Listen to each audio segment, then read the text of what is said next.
Chapter 1. The Little Cross-Eyed Girl. A timid knock at the door. The sound of something being set down on the floor. A furtive voice. "It's 5:30. The first bell has just rung for Mass." Maigret propped himself on his elbows, and as he looked in amazement at the skylight that pierced the sloping roof, the voice continued, "Are you taking communion?" Detective Chief Inspector Maigret was standing up now, barefoot on the freezing floor. He walked towards the door, held shut with a piece of string rolled around 2 nails. There was the sound of scurrying footsteps, and when he looked into the corridor, he caught a glimpse of a woman in a camisole and a white skirt. Then he picked up the jug of hot water that Marie Teton had left him, closed his door, and looked around for a mirror to shave in. The candle only had a few minutes left to live. Outside the skylight, it was still pitch dark. A cold night in early winter.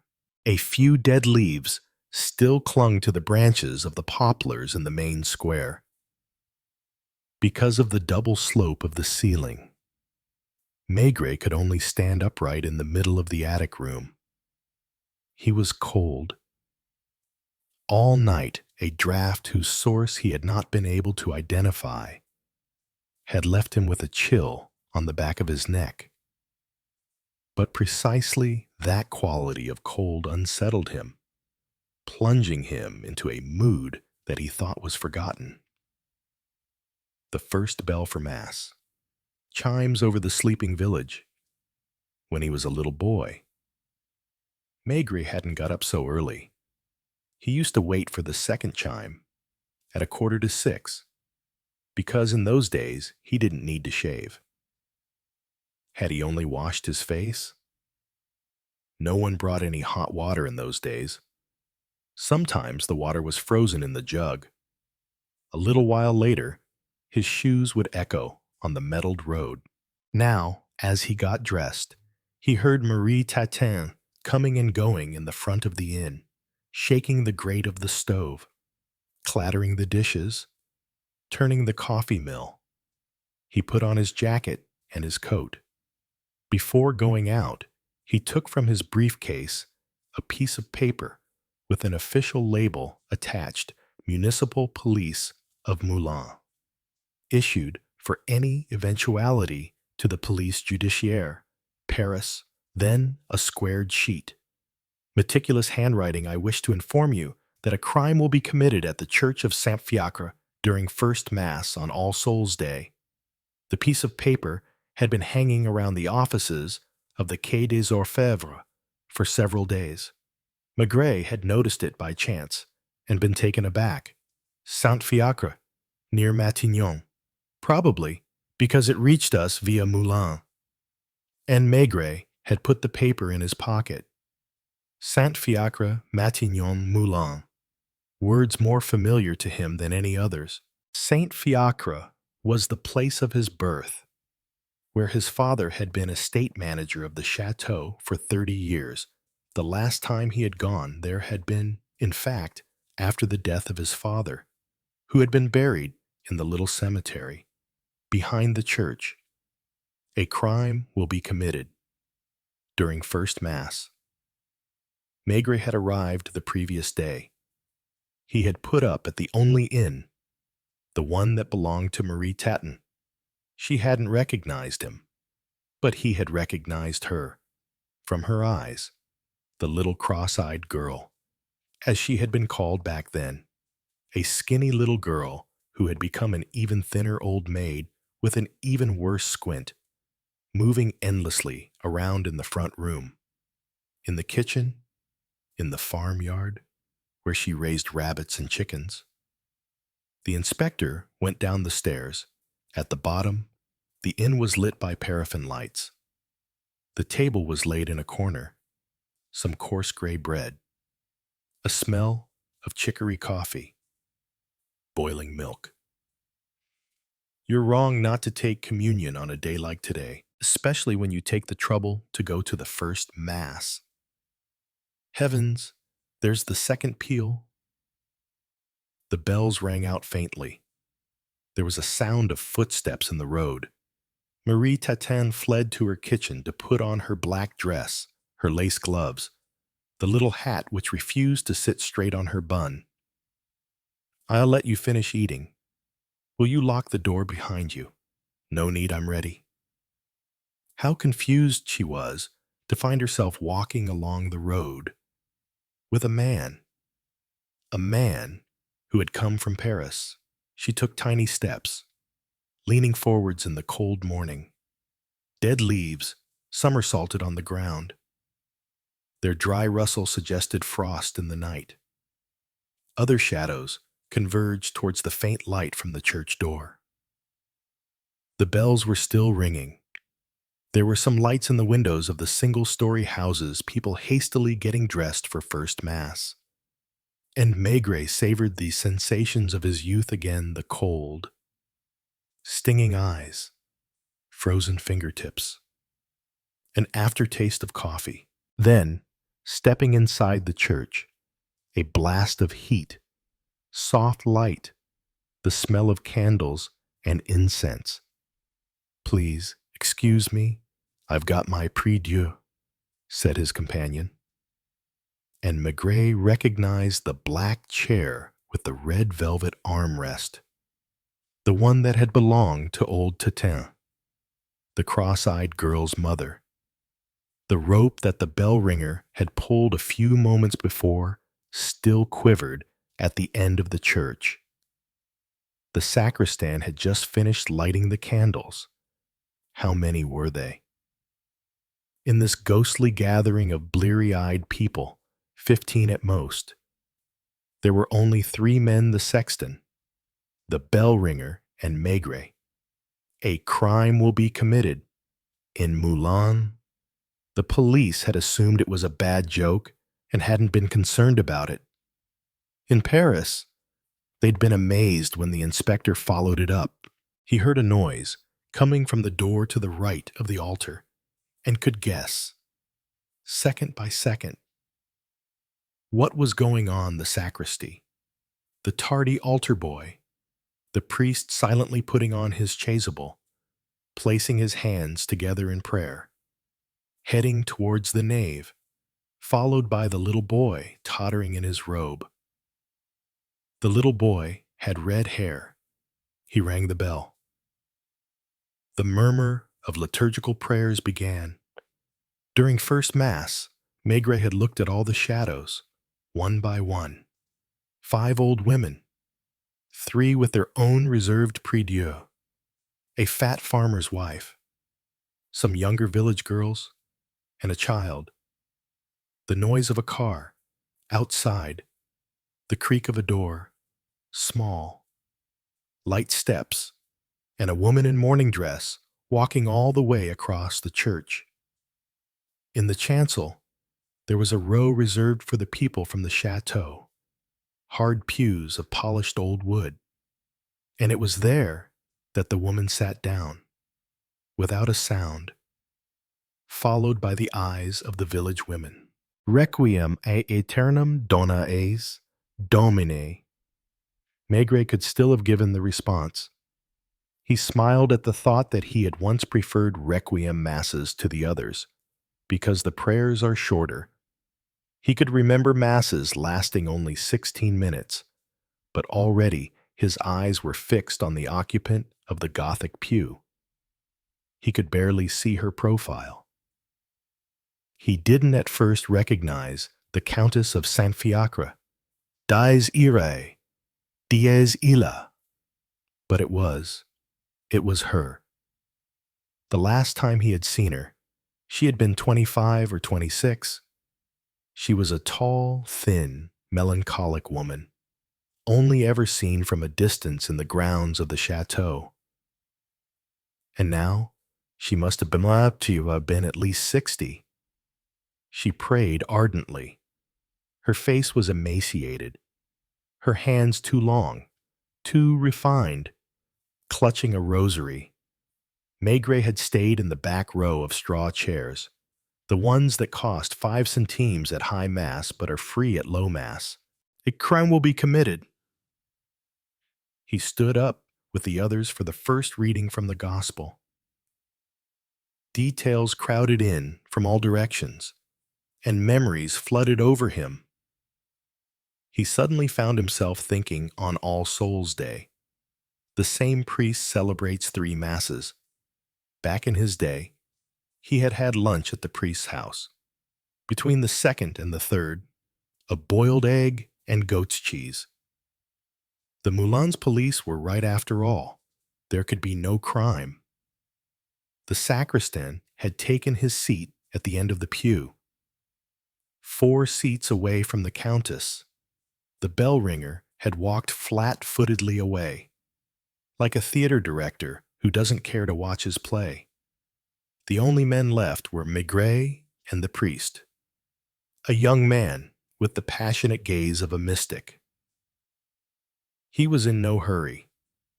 Unlike the old priest that the inspector had known, he didn't leave out half the verses. The stained glass windows paled. Day was breaking outside. A cow lowed in a farm, and soon everyone bowed their heads for the elevation of the host. The altar boy's shrill bell rang out. Maigret was the only one not to take communion. All the women stepped towards the communion rail, hands clasped, faces closed. The hosts had a pale, almost unreal gleam as the priest held them momentarily in his hand. The service continued. The countess held her face in her hands. Pater noster, et ne nos inducas in tentationem.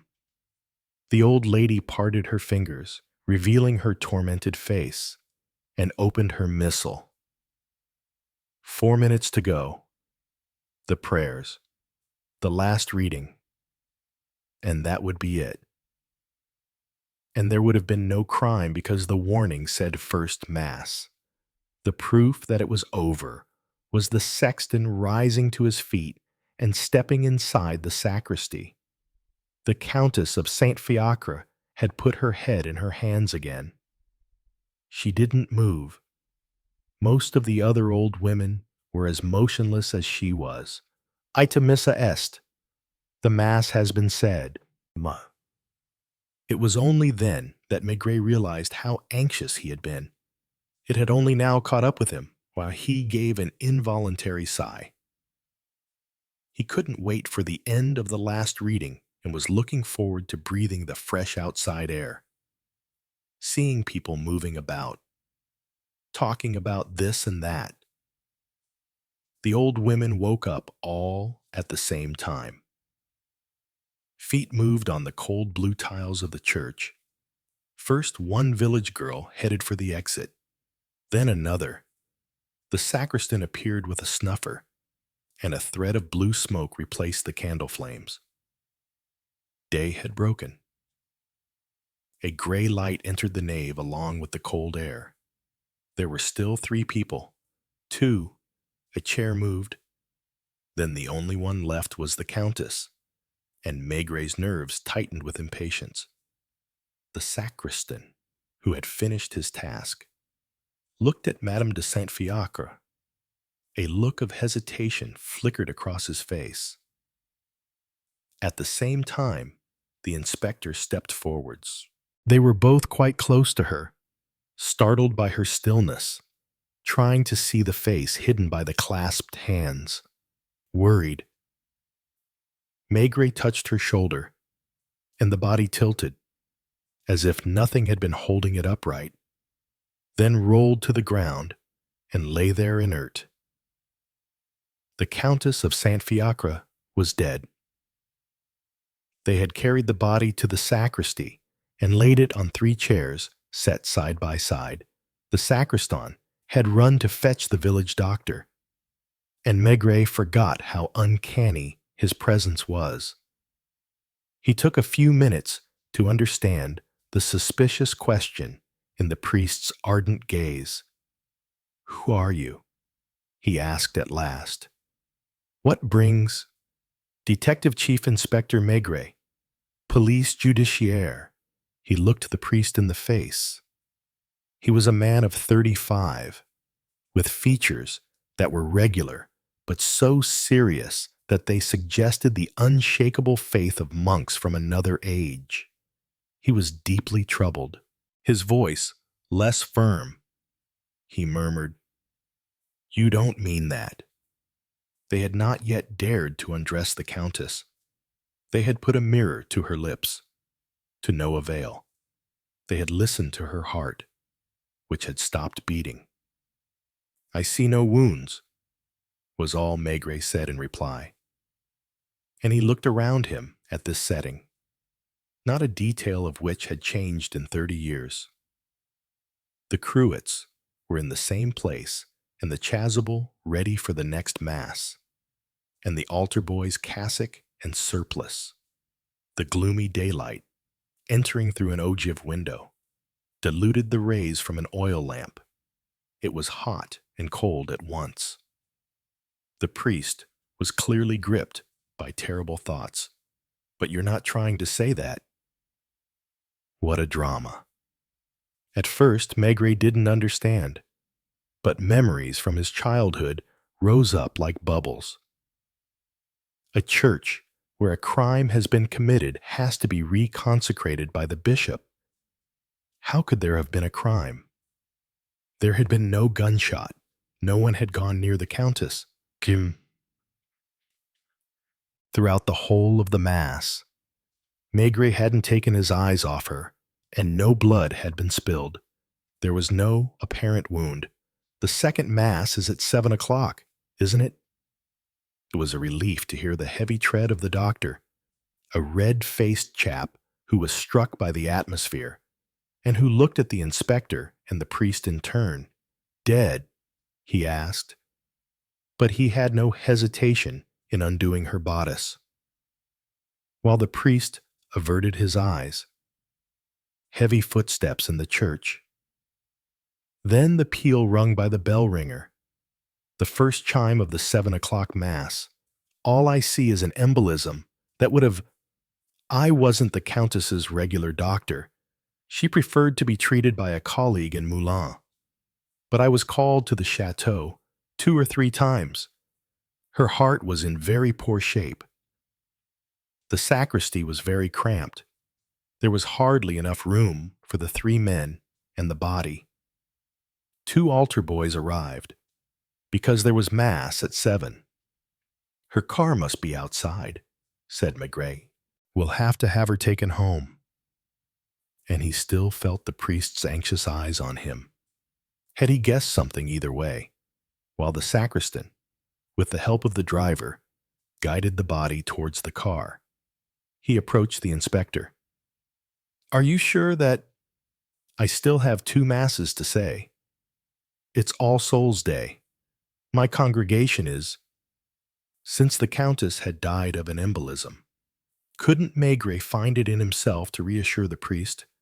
"You heard what the doctor said, and yet you've come here today, to this very Mass." Maigret tried to stay calm. "A coincidence, Father. My father is buried in your cemetery." And he hurried towards the car.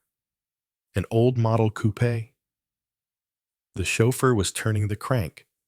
The doctor didn't know what to do. There were a few people in the square who had no idea what was happening.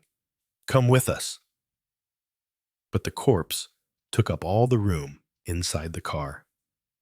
Maigret and the doctor crammed themselves in beside the driver's seat. "You look surprised by what I said," murmured the doctor, who hadn't yet regained all his confidence. "If you knew the situation, you might understand. The countess—" He fell silent, glancing at the black liveried chauffeur, who was absently driving his car. They crossed the sloping square, bounded on one side by the church, built on the incline, on the other by the Notre Dame pond, which was a poisonous gray that morning. Marie Tatin's inn was on the right, the first house in the village. On the left, there was an avenue lined with oaks, and at the end, the dark mass of the chateau. a uniform sky, cold as a skating rink. You know this is going to cause a fuss? That's why the priest is pulling such a face. Dr. Bouchardon was a peasant, and the son of peasants. He wore a brown hunting suit and high rubber boots. I was going duck hunting in the ponds. You don't go to mass. The doctor glanced at him. It didn't stop me being friends with the old priest, but this one. They entered the grounds. The details of the chateau could be seen now, the ground floor windows obscured by shutters, the two corner towers, the only old parts of the building. When the car parked near the steps, Maigret peered through the barred basement windows and saw kitchens full of steam and a fat woman busy plucking partridges. The driver didn't know what to do and didn't dare open the doors of the car. Monsieur Jean isn't up yet. Call anyone. Are there any other servants in the house? Maigret was sniffling. It was really cold. He stood in the courtyard with the doctor, who started stuffing a pipe. Who is Monsieur Jean? Bouchardon shrugged and gave a strange smile. You'll see. No. Tell me. Who is he? A young man? A charming young man. A relative. If you like, in his own way. Well, why don't I get it out of the way? He's the countess's lover. Officially. He's her secretary. And Maigret looked the doctor in the eye, remembering that they had been to school together, only no one recognized him. He was 42. He had put on some weight. He knew the chateau better than anyone, especially the servants' quarters.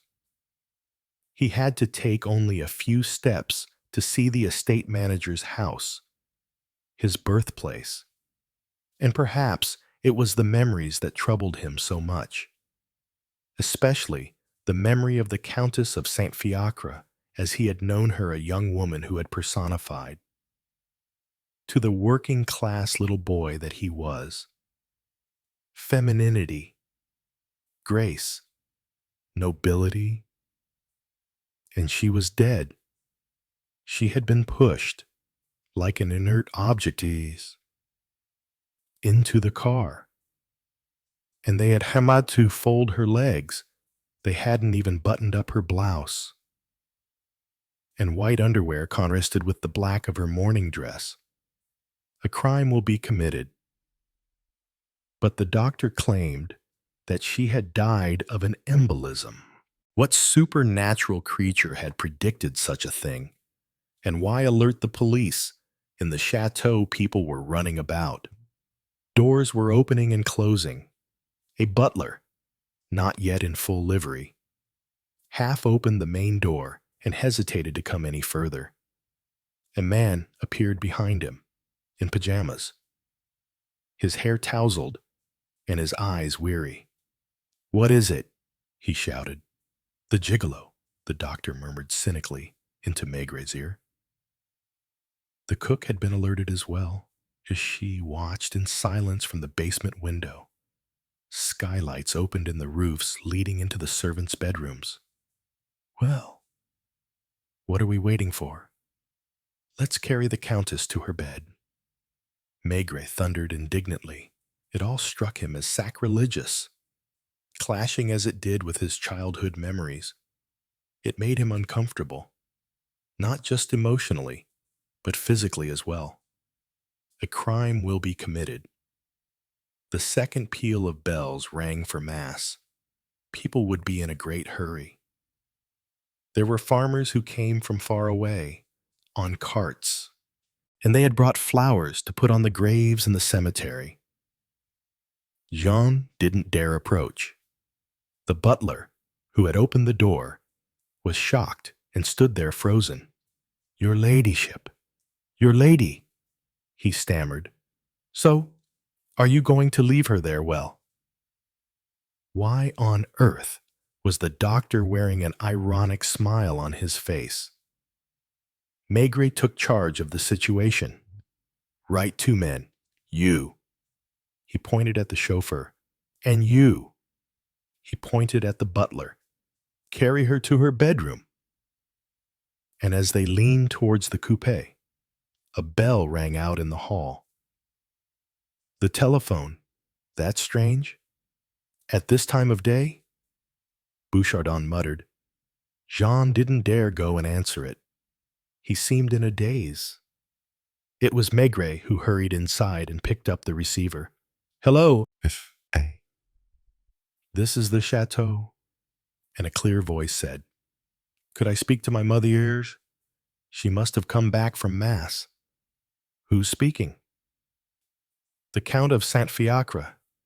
And in any case, that's no concern of yours. Let me speak to my mother. One moment. Will you tell me where you're calling from? From Moulins. For heaven's sake, I told you. It would be better for you to come here, Maigret said, as he hung up, and he was forced to press his back to the wall to let the two servants pass, carrying the corpse. Chapter 2. The Missile. Are you coming in? The doctor asked as soon as the countess was laid on her bed. I need someone to help me undress her. We should find a maid, Maigret exclaimed. Jean went upstairs and came back down a short time later with a woman in her 30s who darted frightened glances.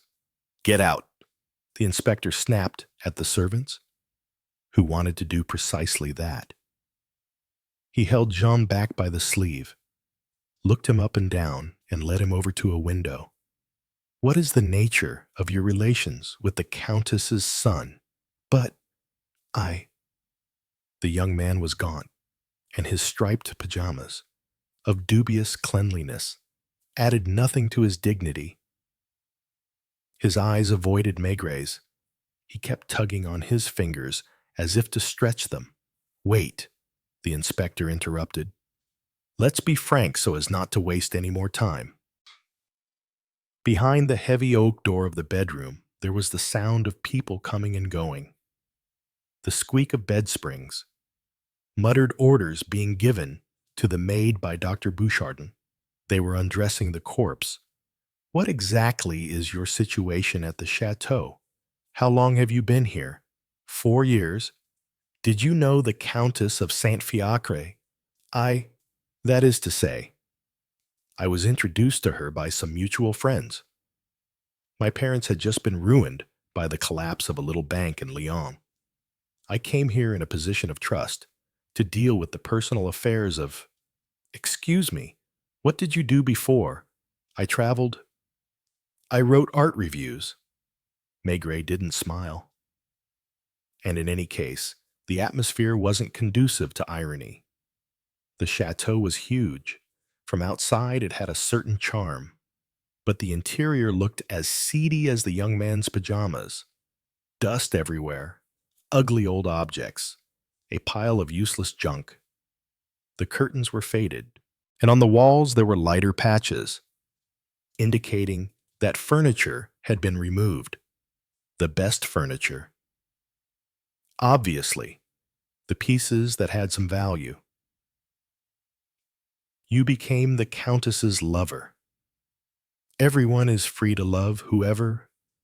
Idiot, muttered Maigret, turning his back on the young man. As if things weren't obvious enough already. You only had to look at Jean. You only had to breathe the air of the chateau for a few minutes and catch the expressions on the servants' faces. Did you know her son was on his way? No. What has that got to do with me? And his gaze was still evasive. With his right hand, he tugged on the fingers of his left. I'd like to get dressed. It's cold. But why are the police concerned about... Yes, go and get dressed. Maigret pushed the door of the bedroom and avoided looking in the direction of the bed, on which the dead woman lay entirely naked. The bedroom looked like the rest of the house. It was far too big, too cold, filled with mismatched old objects. As he went to lean against the marble mantelpiece, Maigret noticed that it was broken. Have you found anything? The inspector asked Bouchardon. Just a moment. Would you leave us alone, please, mademoiselle? And he closed the door behind the maid, pressed his forehead against the window, and let his eye wander across the grounds, carpeted with dead leaves and frost. I can only confirm what I told you a moment ago. Death is due to a sudden heart attack, caused by— The doctor gestured vaguely, threw a blanket over the corpse, joined Maigret by the window, and lit his pipe. Perhaps a shock. Perhaps the cold. Was it cold in the church? On the contrary. Of course. You found no trace of a wound. Nothing. Not the tiniest sign of an injection. I thought of that. Nothing. And there's no poison in the countess's blood. So you understand that it would be hard to claim— Maigret's face was severe.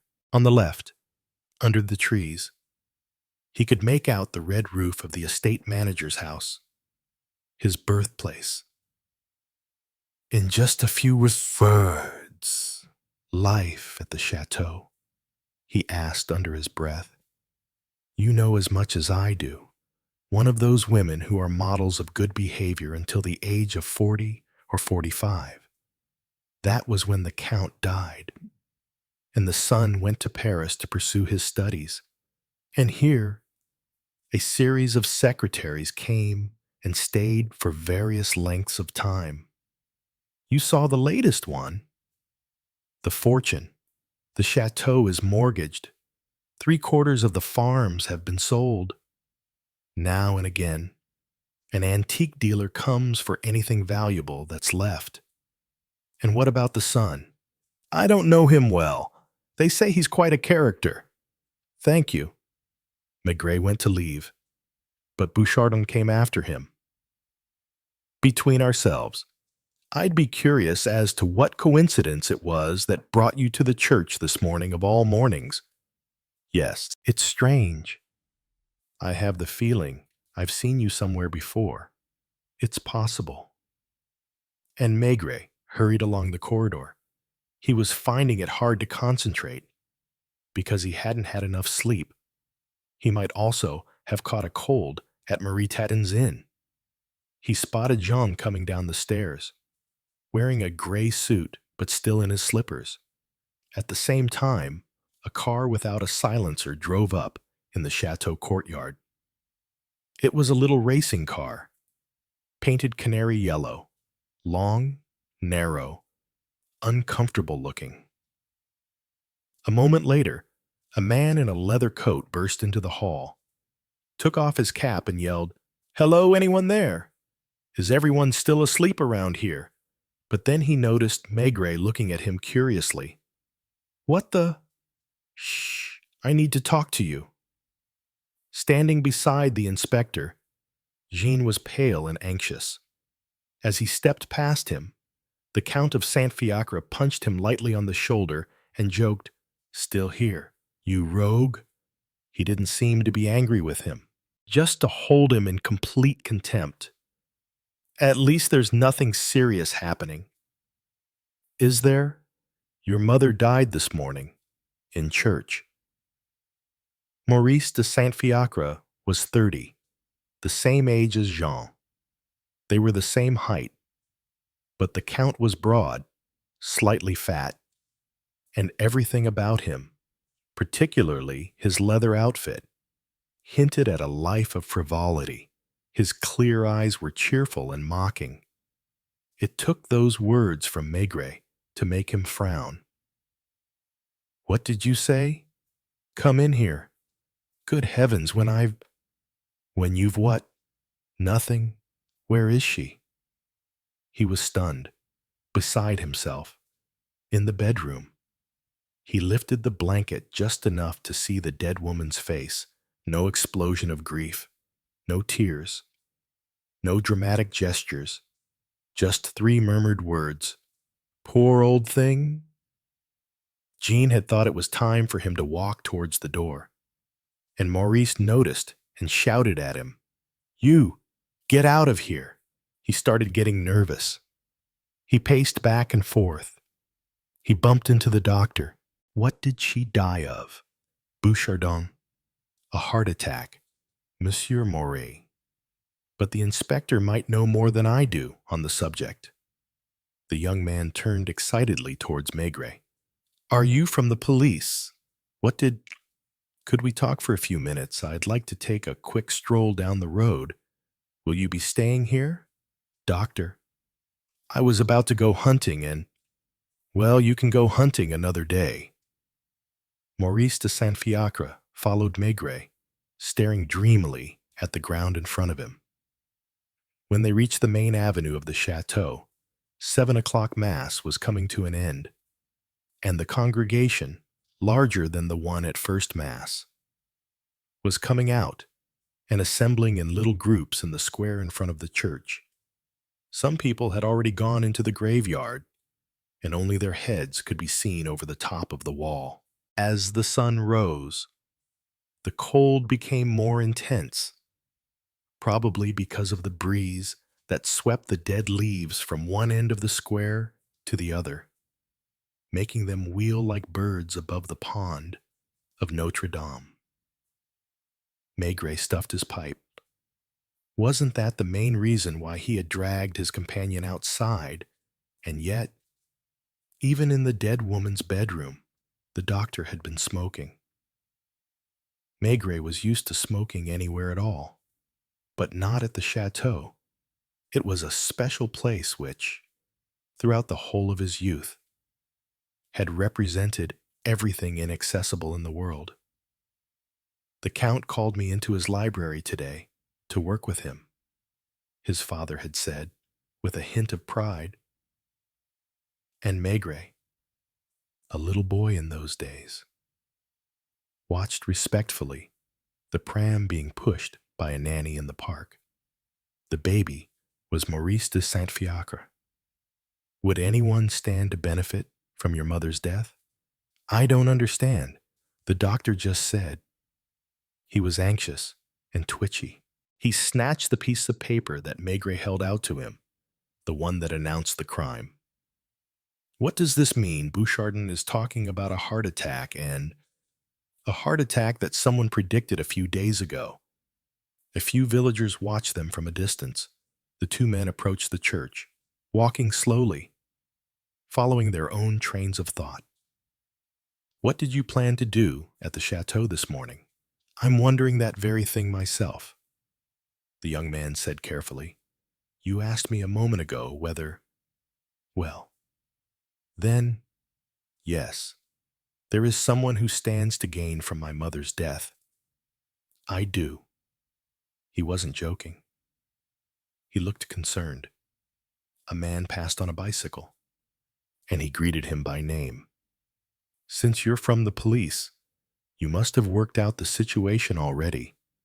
Besides, that animal, Bouchardon, will have had no compunction about spilling the beans. My mother was a poor old woman. My father is dead. I've gone away, left all on her own. I think she went slightly deranged. At first, she spent her time at church. Then, the young secretaries.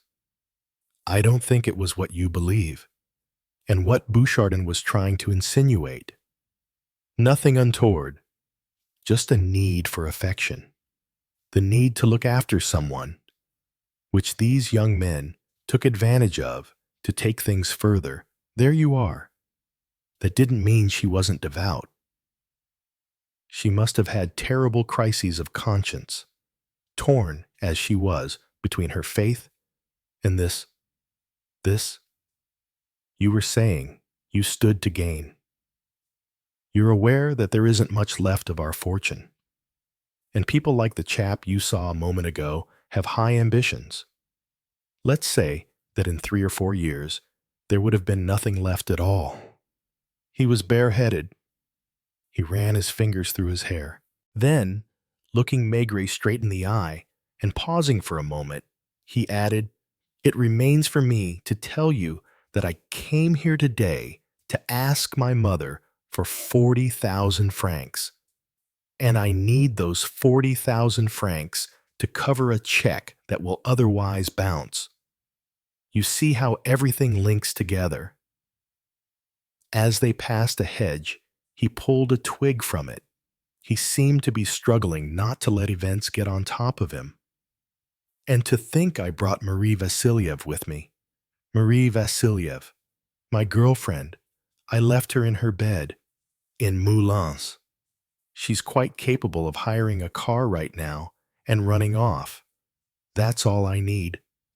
They were only now turning out the lights in Marie Tatan's, where some men were drinking rum. The Moulins bus was about to set off, half empty. She didn't deserve that, Maurice said dreamily. Who?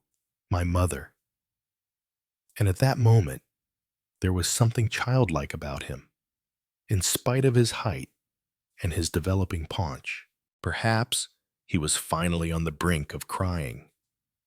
The two men were walking up and down near the church, forever pacing out the same path, now facing the pond, now turning their backs on it. Look, Inspector, it isn't at all possible that someone might have killed her. Or at least I can't imagine. Maigret thought about it so intensely that he forgot all about his companion. He was remembering the tiniest details of the first Mass, the countess in her pew. No one had gone near her. She had taken communion. She had knelt down with her face in her hands. Then she had opened her missal. A little later, she had her face in her hands again. Would you excuse me for a moment? Maigret climbed the steps and entered the church, where the sacristan was already preparing the altar for high mass. The bell ringer, a clumsy peasant in heavy hobnail boots, was straightening the chairs. The inspector walked straight towards the pews, bent down, and called the sexton, who turned around. Who picked up the missal? Which missal? The countess's? It was left here? Is that right? You, come here, Maigret said to the bell ringer. Have you seen the missal that was here earlier? What? Either he was stupid or he was pretending to be. Maigret was agitated. He noticed Maurice de Saint-Fiacre standing at the end of the nave. Who has been near this pew? The doctor's wife was sitting there at 7 o'clock Mass. I didn't think the doctor was a religious man. Perhaps he isn't. But his wife. Right. Tell the whole village that there's a big reward for anyone who brings me the missal. To the chateau. No, to Marie Tatan's. Outside, Maurice de Saint-Fiacre walked beside him again. I don't understand this matter about the missal. Heart attack. Isn't that right? Maybe caused by some kind of shock. And it happened shortly after communion. In other words, after the countess had opened her missal. Let's imagine that in that missal. But the young man shook his head. I can't imagine any sort of message that might have given my mother such a shock. Besides, it would be so hateful. He was having difficulty breathing. He looked grimly at the chateau. Let's go and get a drink. He headed not towards the chateau, but towards the inn, where his entry caused some awkwardness. The four farmers drinking were suddenly ill at ease. They greeted him with a mixture of respect and fear. Marie Tatin ran from the kitchen. Wiping her hands on her apron, she stammered, Monsieur Maurice, I'm so distraught at the news. Our poor countess. She was crying. She probably cried her heart out every time someone died in the village. You were at Mass too, weren't you? She said, calling Maigret as her witness. To think that nobody noticed anything. I was here when they came and told me. It is always embarrassing, in such cases, to show less grief than people who are uninvolved. Maurice tried to hide his impatience as he listened to these words of condolence and to grant himself some composure, he fetched a bottle of rum from the shelf and filled 2 glasses. A shiver ran down his back as he drained his glass in one, and he said to Maigret, "I think I caught a cold on my way here this morning. Everyone around here has a cold, Monsieur Maurice." And to Maigret, "You should take care too. I heard you coughing last night." The villagers left. The fire was blazing. "A day like today," said Marie Tatin, and it was impossible to tell whether she was looking at Maigret or at the Count, because her eyes went in different directions. "Wouldn't you like a bite to eat? But look at me." I was so flabbergasted when I was told that it didn't even occur to me to change my dress. She had just put an apron on over the black dress that she only ever wore to go to Mass. Her hat was on the table. Maurice de Saint-Fiacre drank a second glass of rum and looked at Maigret as if asking him what to do. "Let's go," said the inspector. "Will you have lunch here? I've killed a chicken and—" But the 2 men were already outside. In front of the church, there were 4 or 5 carts, their horses tethered to trees. Heads could be seen coming and going above the low wall of the cemetery, and, in the courtyard of the chateau, the only touch of vivid color was the yellow car. "The check was crossed?" Maigret asked. "Yes, but it will be deposited tomorrow. Do you do a lot of work?" Silence. The sound of their footsteps on the paved road, the rustle of dead leaves carried by the wind, the horses snorting. I am the very definition of a good-for-nothing. I've done a bit of everything. You see the 40,000. I was going to set up a film club. Before that, I ran a wireless business. A faint sound of gunshot on their right, beyond the Notre Dame pond. They saw a huntsman striding towards the bird he had killed, towards which his dog was hurrying. "It's Gautier, the estate manager," said Maurice. "He must have gone hunting." Then all of a sudden, he had a fit of annoyance, stamped his heel on the ground, pulled a face and nearly sobbed. "Poor old thing," he muttered. His lips pursed. It's so wretched. And that little swine Jean who—" As if by magic, they saw Jean pacing the courtyard of the chateau, side by side with the doctor, who must have been engaged in a heated discussion with him, since he was waving his thin arms around. They occasionally caught the smell of chrysanthemums in the wind. Chapter 3. The Altar Boy. There was no sun to distort the images, and no grayness either to blur the outlines of things. Everything stood out with sharp clarity: the trunks of the trees, the dead branches, the pebbles, and especially the black clothes of the people who had come to the cemetery. The whites, on the other hand, gravestones or starched shirt fronts, or the bonnets of the old women, looked unreal and perfidious, whites too shockingly white. Had it not been for the crisp breeze cutting into people's cheeks, it was almost as if they were under a slightly dusty bell jar.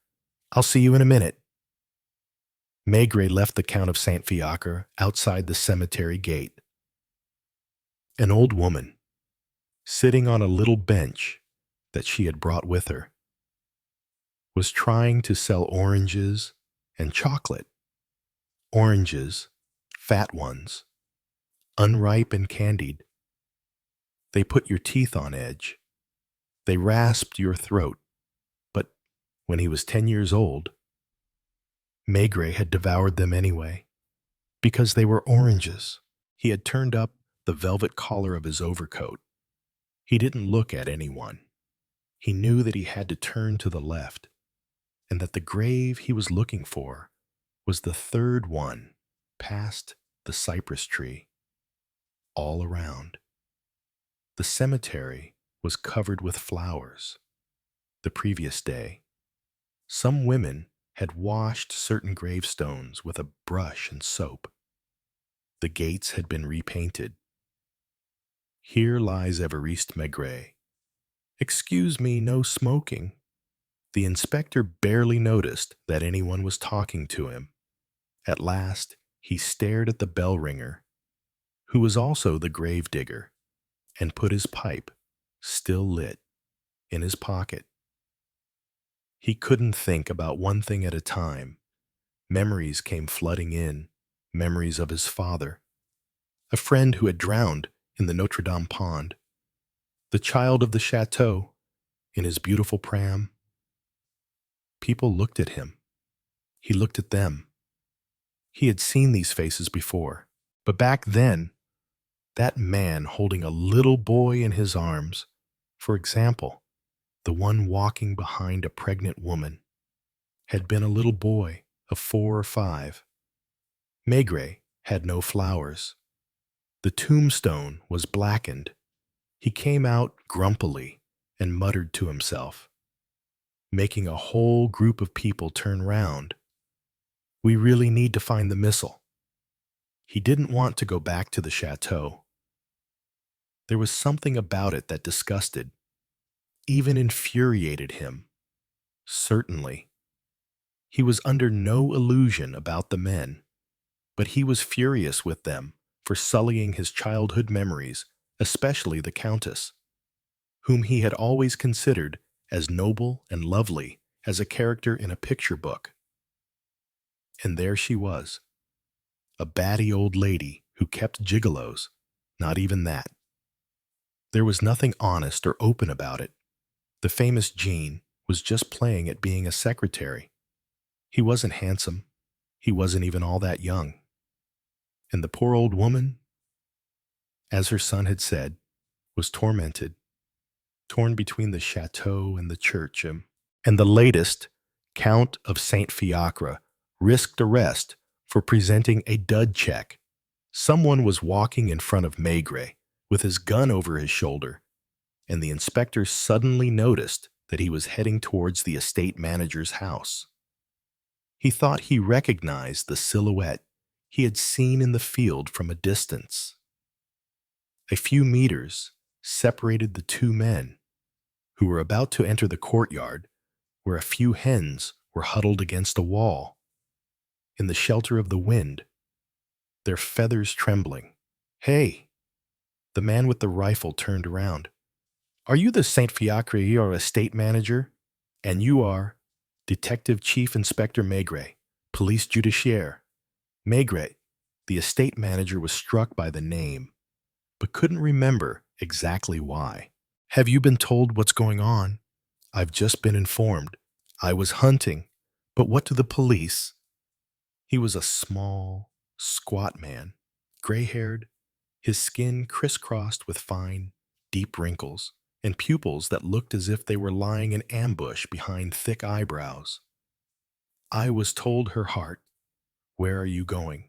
I'm hardly going to go into the chateau with my boots covered in mud and my rifle. The head of a rabbit hung from his game bag. Maigret looked at the house they were walking towards. Wait a moment, they've changed the kitchen.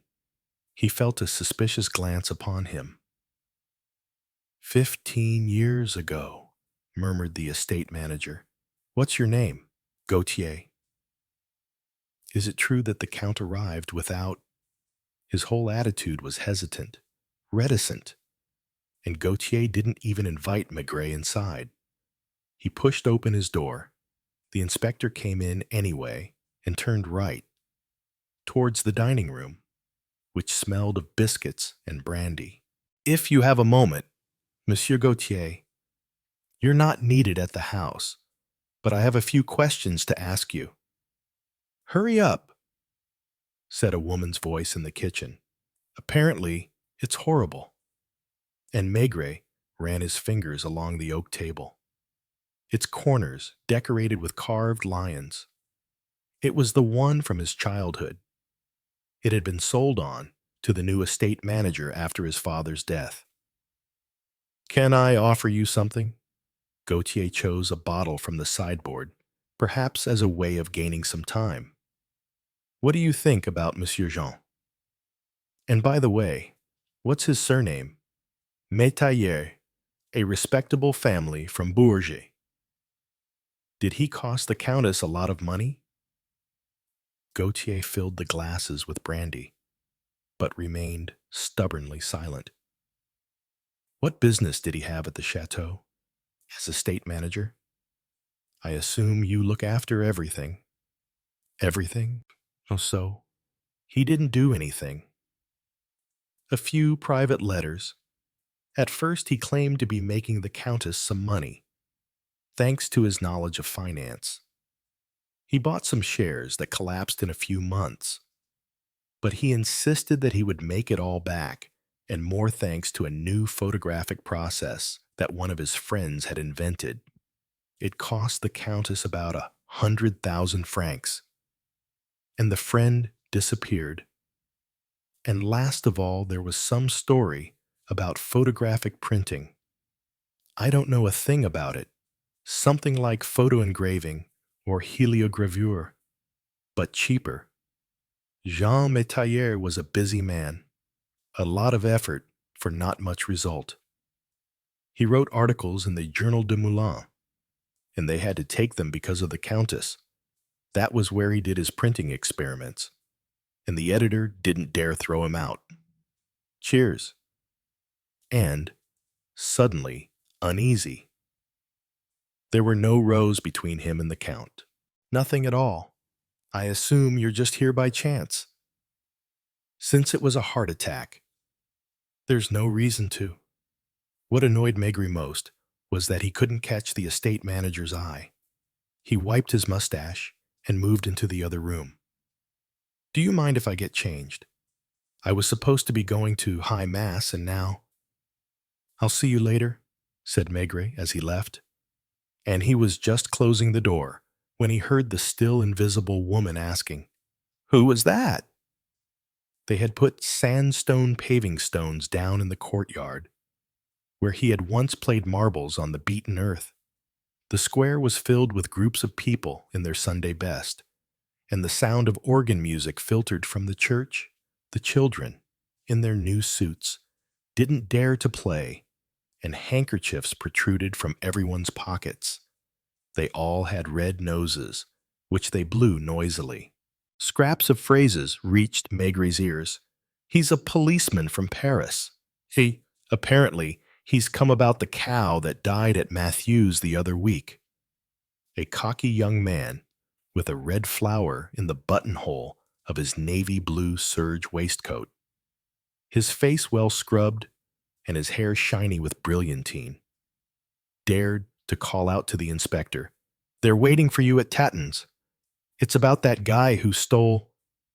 And he nudged his friends in the ribs, holding in a laugh that exploded in any case as soon as Maigret turned his head away. He hadn't been making it up. At Marie Tatton's, the atmosphere was hotter now, and thick with pipe smoke. At one table, a family of villagers were eating food they had brought from the farm and drinking big bowls of coffee. The father was cutting a dried sausage with his penknife. The young people were drinking lemonade, the old ones brandy, and Marie Tatin trotted ceaselessly about. In one corner, a woman got up as the inspector came in and took a step towards him. Fearful and hesitant, her lips moist, her hand rested on the shoulder of a little boy. Maigret recognized his red hair. "Are you the inspector, sir?" Everyone looked in his direction. "First of all, I want to tell you, sir, that we've always been honest people in our family. But we're poor. You understand? And when I saw that Ernest..." The boy, extremely pale, stared straight ahead without showing the slightest emotion. "Are you the one who took the missile?" Maigret asked him. Bending towards him, no answer. A keen, shy glance. "Answer the inspector." But the little boy didn't open his mouth. His mother swiftly gave him a slap that left a red mark on his left cheek. The boy's head rocked for a moment. His eyes moistened slightly. His lips trembled, but he didn't move. "Are you going to give him an answer, you little wretch?" And to Maigret, "Children today, for months, he's been pleading with me to buy him a missal, a big one like the one the priest has." Can you imagine that?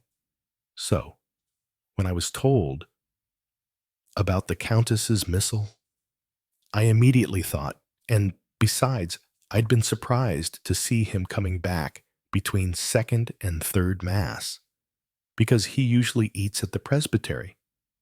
I went into his room and found it under the mattress. Again, the mother's hand struck the child's cheek. He did nothing to defend himself. I couldn't even read at his age, but I was never bad enough to steal a book. There was a respectful silence in the inn. Maigret held the missal in his hands. "Thank you." He was in a hurry to examine it. He walked to the back of the room. "Inspector, sir." The woman was calling to him. She was puzzled. "I was told there was a reward." "Not because earnest." Maigret held out 20 francs, which she put carefully in her purse, before dragging her son towards the door, saying crossly, "As for you, you young delinquent, just you wait till I get you home." Maigret's eye met the boy's. The glance lasted a matter of seconds, but they both knew that they were friends. Perhaps because Maigret himself had once wanted, without ever owning one, a gilt-edged missal, containing not only the ordinary of the Mass but all the liturgical texts in 2 columns, in Latin and French. "What time will you be back for lunch?" "I don't know." Maigret was about to go to his room to examine the missal, but when he remembered the drafts from the roof, he chose instead to take the main road. It was as he walked slowly towards the chateau that he opened the bound book with the Saint-Fiacre's coat of arms. Or rather, he didn't open it. The missal opened all by itself, at a page where a piece of paper had been slipped between 2 pages, on page 221. Prayer after communion. The piece of paper was a roughly cut scrap of newspaper, which, at first glance, looked odd, as if it had been badly printed. Paris, 1st November. A dramatic suicide occurred this morning in a flat on Rue de Miromesnil, occupied for several years by the Count of Saint-Fiacre and his Russian girlfriend, a certain Marie Revis. After informing his girlfriend that he was ashamed of the scandal provoked by a member of the family, the Count fired a bullet into his head from a Browning and died a few minutes later without regaining consciousness. We have reason to believe that this was a particularly painful family drama, and that the person in question is none other than the mother of the unfortunate man. A goose that had wandered into the path furiously stretched its gaping beak towards Maigret. Bells rang, and the crowd shuffled slowly out of the little church, accompanied by the smells of incense and snuffed candles. Maigret had shoved the missal into his pocket, making it bulge, and had stopped to examine the terrible piece of paper. The crime weapon. A newspaper cutting, 7 centimeters by 5.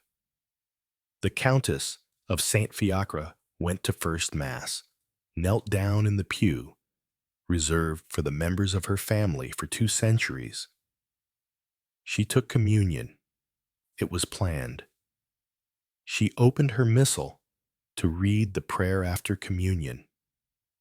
There was the weapon, and Maigret turned the bit of paper in all directions. He found something not quite right about it. He looked, among other things, at the alignment of the letters, and was convinced that it had not been produced by a rotary press as a real newspaper would have been. It was a simple galley, hand-printed. And in fact, the sheet bore exactly the same text on the other side. The murderer hadn't taken the trouble to refine it. Or perhaps he hadn't had time.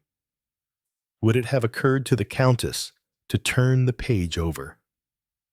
Would she not have died first? From shock, indignation, shame, or anguish? There was a frightening expression on Maigret's face because he had never before seen a crime at once so cowardly and so skillful.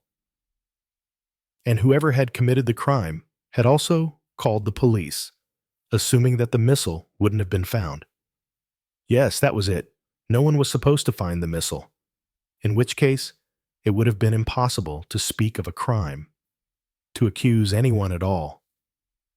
The countess had died of a sudden heart attack. He suddenly turned on his heel. He reached Marie Tatan's while everyone was talking about him and the missile. Do you know where little Ernest lives? 3 houses past the grocer's, on the main street. He ran off in that direction. A single-story cottage. Enlarged photographs of the father and mother hung on either side of the dresser. The woman, already in her house clothes, was in the kitchen, which smelled of roast beef. Is your son here? He's changing. There's no point in him dirtying his Sunday clothes. You saw how I shook him. And to think that he's only ever had good examples in front of his eyes, and who... She opened a door and shouted, "Come here, you scoundrel!" And the boy could be seen in his underpants, trying to hide himself. "Let him get dressed," said Maigret. "I'll talk to him later." The woman went on preparing lunch. Her husband was probably at Marie Tatan's, having an early drink. At last the door opened, and Ernest came shiftily in, wearing his weekday suit, the trousers of which were too long. "Come for a walk with me." "Really?" the woman exclaimed. "In that case, Ernest, hurry up and put on your good suit." "There's no need. Come on then, my little man." The street was deserted. The life of the village was concentrated on the square, the cemetery, and Marie Tatan's. "Tomorrow I'll give you an even bigger missile, with the first letters of each verse in red." The little boy was amazed. So the inspector knew that there was such a thing as missals with red letters, like the one on the altar. "Only, you're going to tell me quite honestly where you got this one. I'm not going to tell you off." "Oh, monsieur." It was odd to see the old peasant's suspicion appearing on the boy's face. His mouth was shut. He was already on the defensive. "Did you find it on the prie-dieu?" Silence. His cheeks and the top of his nose were scattered with freckles. His fleshy lips were tight as he tried not to show any emotion. "Don't you realize that I'm your great friend? Yes, you gave my mum 20 francs. So?" The boy savored his revenge. "On the way back, my mum said she'd only slap me for show and gave me 50 centimes. Bullseye. The boy knew his stuff. What thoughts was he rolling about in that head? Too big for his thin body. And the sacristan, he didn't say anything to me. Who took the missile from the prie-dieu? I don't know. And where did you find it? Under my surplice, in the sacristy. I was supposed to go and eat in the presbytery. I'd forgotten my handkerchief. When I moved my surplice, I felt something hard. Was the sacristan there too? He was in church, putting the candles out. You know the ones with the red letters are very expensive. So someone had taken the missal from the prie-dieu and hidden it momentarily in the sacristy, under the altar boy's surplice, with the clear intention of coming to get it later. Did you open it? I didn't have time. I wanted my boiled egg, because on Sunday, I know. and Ernest wondered how this man from the city could know that there was an egg and bread and jam at the priest's house on Sunday. You can go. Is it true that I'll have a missile? Yes. Tomorrow? Goodbye, son. Maigret held out his hand, and the boy hesitated for a moment before holding out his own. I know it's just a joke, he said nonetheless as he walked away. A crime in 3 stages. Then someone had set the article, or had it set, using a linotype machine, the kind that you only find in a newspaper office or a very big print works. Someone had slipped the piece of paper into the missile, carefully choosing the page, and someone had taken the missile back, had hidden it momentarily under the surplice, in the sacristy. Had the same man done everything? Had each action been performed by a different person? Had 2 of the actions been performed by the same person as he was passing in front of the church? Maigret saw the priest coming out and heading towards him. He waited for him under the poplar trees, beside the woman selling oranges and chocolate. I'm going to the chateau, he said as he joined the inspector. It's the first time I've celebrated Mass without even knowing what I'm doing. The idea that a crime— It really was a crime, Maigret murmured. They walked in silence, without a word. The inspector held out the piece of paper to his companion, who read it and gave it back, and they walked another 100 yards without uttering a word. Chaos creates chaos. But she was an unhappy creature. They both had to hold on to their hats as the wind grew stronger. I didn't have the energy, the priest added in a grim voice. You. She came to see me every day. She was ready to return to the ways of the Lord. But every day, in there was a hint of harshness in his voice. I didn't want to go there, and yet it was my duty. They nearly stopped, because 2 men were walking along the big avenue of the chateau, and they were about to meet them. They recognized the doctor, with his brown beard, and beside him, Jean Métayer, who was talking feverishly to him. The yellow car was in the courtyard. They guessed that Métayer didn't dare go back to the chateau while the Count of Saint-Fiacre was there. The village was wrapped in an ambiguous light, an ambiguous situation, with all those dark comings and goings. Come on, said Maigret, and the doctor must have said the same thing to Métayer, then dragged him along until the moment when he could say, Hello, Father, you know, I can reassure you at last.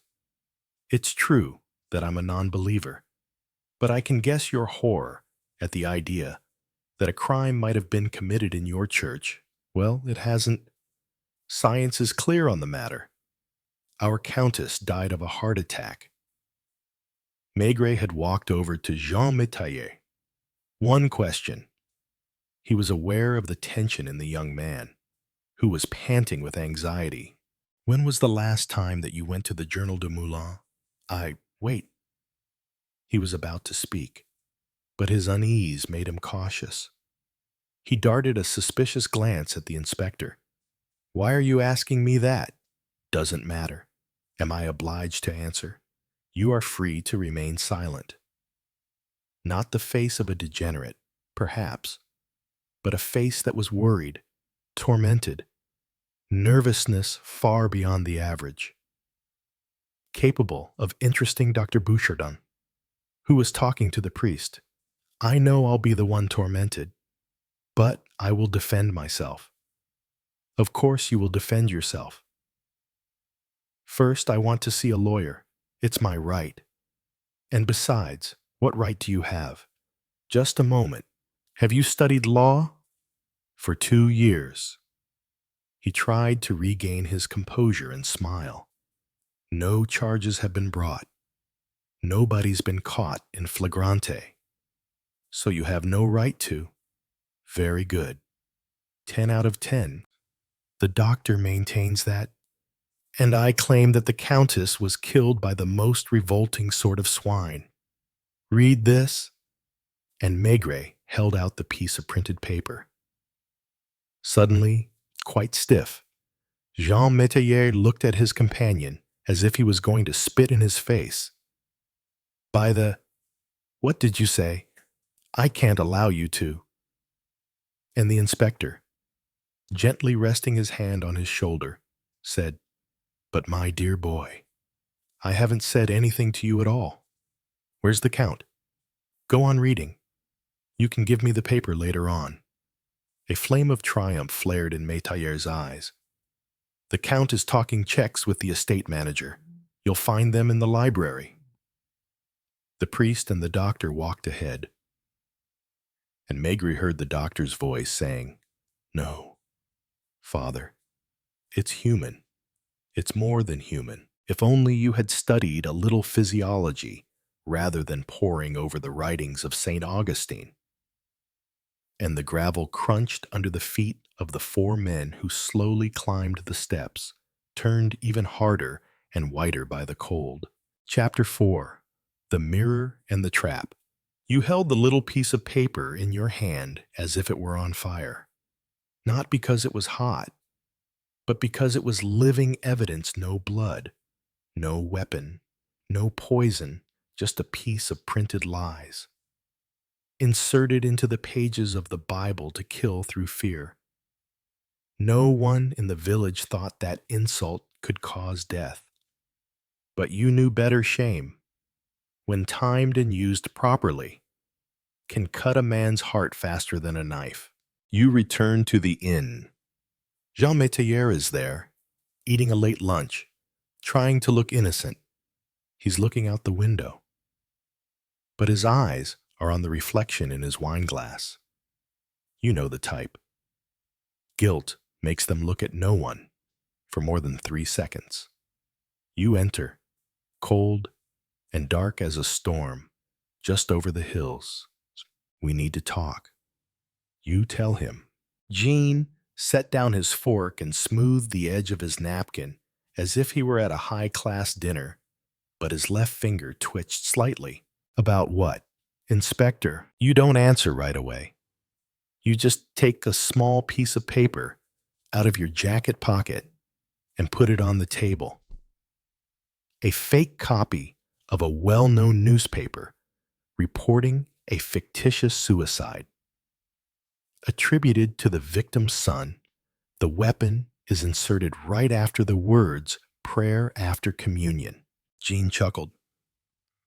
Not the laugh of an innocent man, but of one considering how far he could go before being backed into a corner.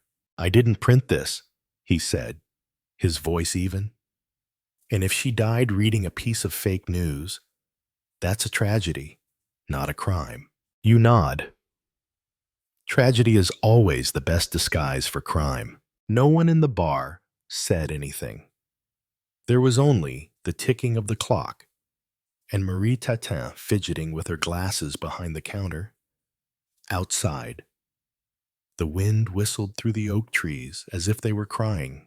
You silently watched Jean's reaction. There's no sign of trembling. But the glass of wine in front of him is pale, untouched for at least 10 minutes. I have just one question.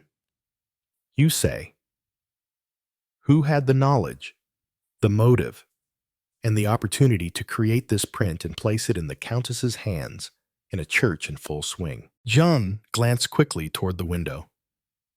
You caught his gaze, like a mouse seeing an escape route. Good question, he replied, but you're asking the wrong person. I'm not a printer. I'm a secretary. I don't know anything about that. You smiled slightly. But you used to write for the Journal de Moulin, and one time you talked about new printing technology, right? His cheek twitched. Your heart pounded, but your face remained stony. You didn't need to prove it right away. You just needed to pull the string taut. I think You said slowly, "Someone once tried to print a lie to kill someone and then send it to me anonymously, to create evidence to the contrary. A double whammy killing and controlling the investigation." Jean stood up. "I will listen to no more slander. You don't stop him. You want him to run. You want to see who will cover for him, who in this village will reveal themselves in a panic." John rushed out of the inn, his steps quick, but he didn't run. He knew he was being followed. You stood still, counting your steps outside the door. Marie Tatin walked over to her friend, her hands shaking as she poured more wine. "What's the matter?" Maigret. You look at the little woman. Her eyes are still crooked, but her voice is sincere. "Old story, Marie. Story of rich men cheating death with ink and paper and leaving the poor to pick up the pieces." You turn back to the door. The wind is getting stronger. Someone is disturbing the tracks in the darkness. But you know, tonight, someone is going to make a mistake. Chapter 5. Knock from the past. You don't chase Jean. There's no need. A man like him, when he runs, leaves a trail clearer than any confession. Instead, you go back to the church. Not to pray. You haven't prayed since the day your father was buried under the cold earth here. But to listen, hear the wind howling through the worn wooden door, hear the creaking of floorboards under the vestments, and most importantly, hear the voice of memory, the whisper of a village that has learned to keep silent like a dusty rug. At the back of the church, you see the priest. He is cleaning the altar, as carefully as if he were baptizing himself. You move closer, your voice low enough. "Do you know that Jean Métayer has just left the inn?" The priest nodded, not turning around. "He came to my house, said he needed some peace. He printed a lie. Stick it in the missal. And the count died when he read it." The priest stopped. A few seconds of silence. Then he said, "She died not because of a piece of paper, but because she believed in it." You nod. "It is belief that kills, like a poisoned knife wrapped in velvet." The priest turned back. His young eyes were filled with pain, pain that came not from loss, but from not being able to stop what was known. "I couldn't save her. Inspector, I saw the fall coming every day, but I wasn't strong enough to pull her back from the abyss."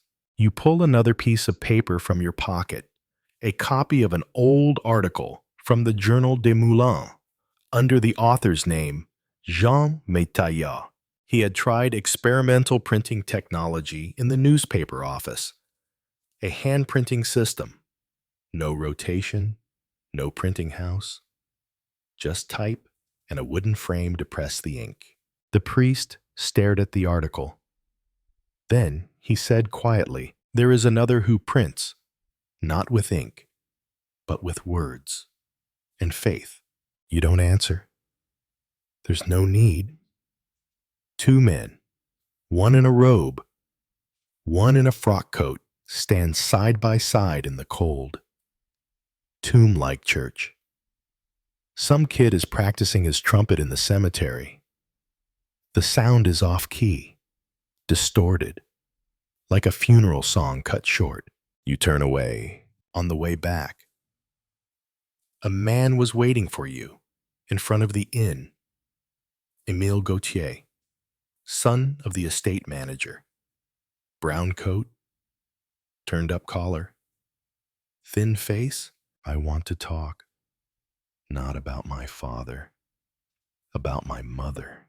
You nodded, opening the door to let him in.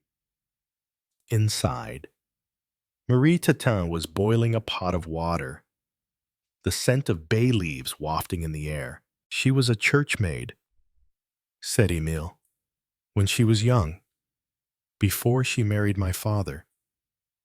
She knew about the count. She knew the names that appeared in the bedrooms after midnight.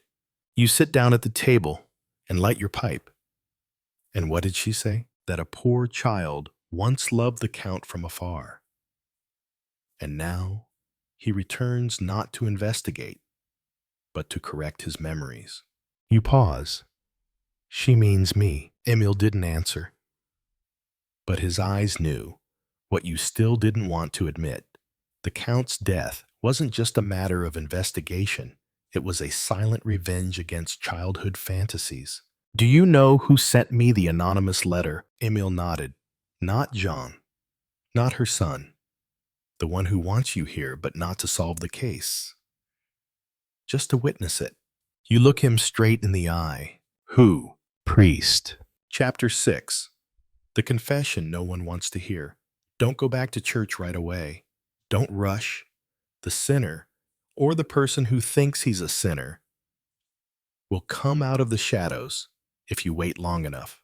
Instead, you walk slowly down the cobblestone path that leads to the Notre Dame lake, where you used to play alone as a child. The wind howls, carrying with it the smell of damp mushrooms and charred wood. You remember the first time you saw the Count, a slender white figure, walking through the daisies, holding a rosary like a sword. Now she was dead. And here stood Maigret, with fragments of memory mixed with the truth of a bloodless murder. A bell rings from the church tower in the distance. Vesper, you turn your head. In the dim light, the young priest stands before the door of the Marie Tatin Inn, like a shadow lost in time. As you approach, he only says, "Follow me." You don't ask. You just walk. The heels of your shoes click coldly on the cobblestones. The two men walking side by side, like two witnesses to an unnamed crime scene. They didn't go to the church.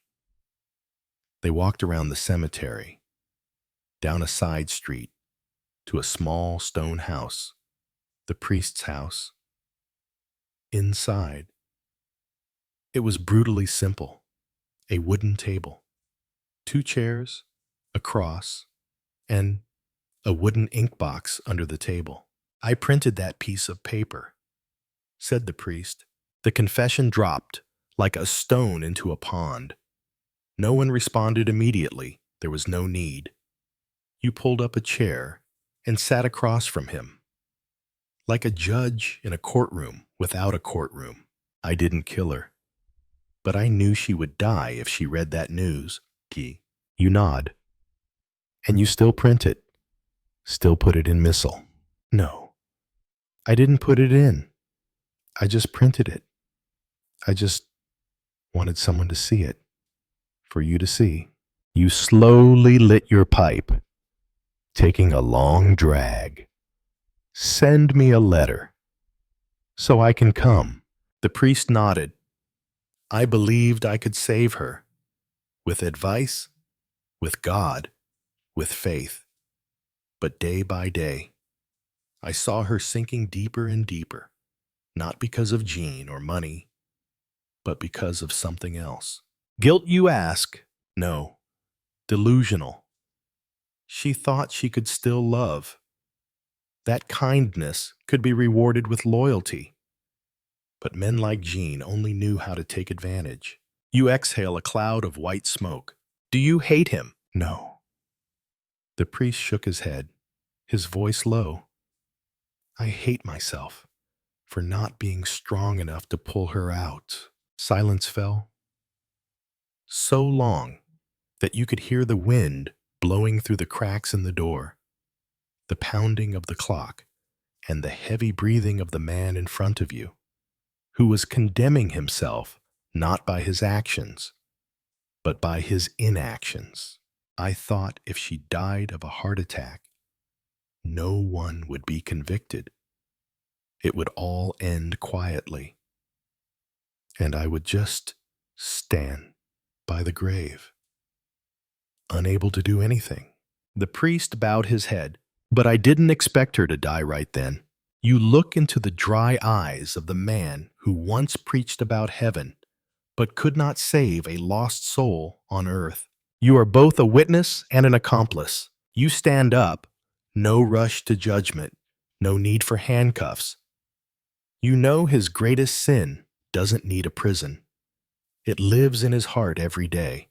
Before leaving, you turn back. Who put that piece of paper in the missal? The priest raised his head, his voice trembling. I don't know. I left it on the table in the study. Someone took it. Chapter 7. The Key Holder. You leave the old stone priest's house as the sun sets behind the oaks. The cold wind whistles through the cemetery, ripping apart makeshift bouquets of paper flowers, scattering the memories you've tried to bury all day. Who entered the priest's room? You sort it out in your head. The box of handprints is in the study at the back of the church unlocked. The priest prints them out, then leaves them there. He confesses, remorseful. But the piece of paper doesn't go into the missal by itself. It needs a hand. A hand has the power to enter a forbidden place, or has the key. You turn away, not going back to the inn, not going back to church. You go straight to the chateau, where every secret is always covered in velvet and candle smoke. The gatekeeper recognized you and opened the door without question. Not because you were a cop, but because your eyes said it all better than any badge. Inside, the house was dark. Only a strip of light shone from the library, where you heard more than you thought you would. You open the door. The wooden floor creaks like a sigh. In the room, there was no one but Émile Gautier. He sat alone at his desk. A glass of cognac was empty. A file lay open: ledgers, land maps, property purchase receipts. You're not surprised. The groundskeeper never takes his eyes off the land. We need to talk. You said. Émile looked up. His face was delicate, his eyes bright. The kind of provincial man who was smart enough not to be too successful, but sharp enough to survive in the shadows. About Jean Métayer. You shake your head. About the priest's room key. There was no need to say more. Émile's face fell like a curtain after Mass. I helped the priest reorganize the archives. He said slowly, have a spare key. You sit down in the chair opposite without blinking, and you went in there last night. Take the paper. Put it in the missal. Émile nodded. No defense, no tears.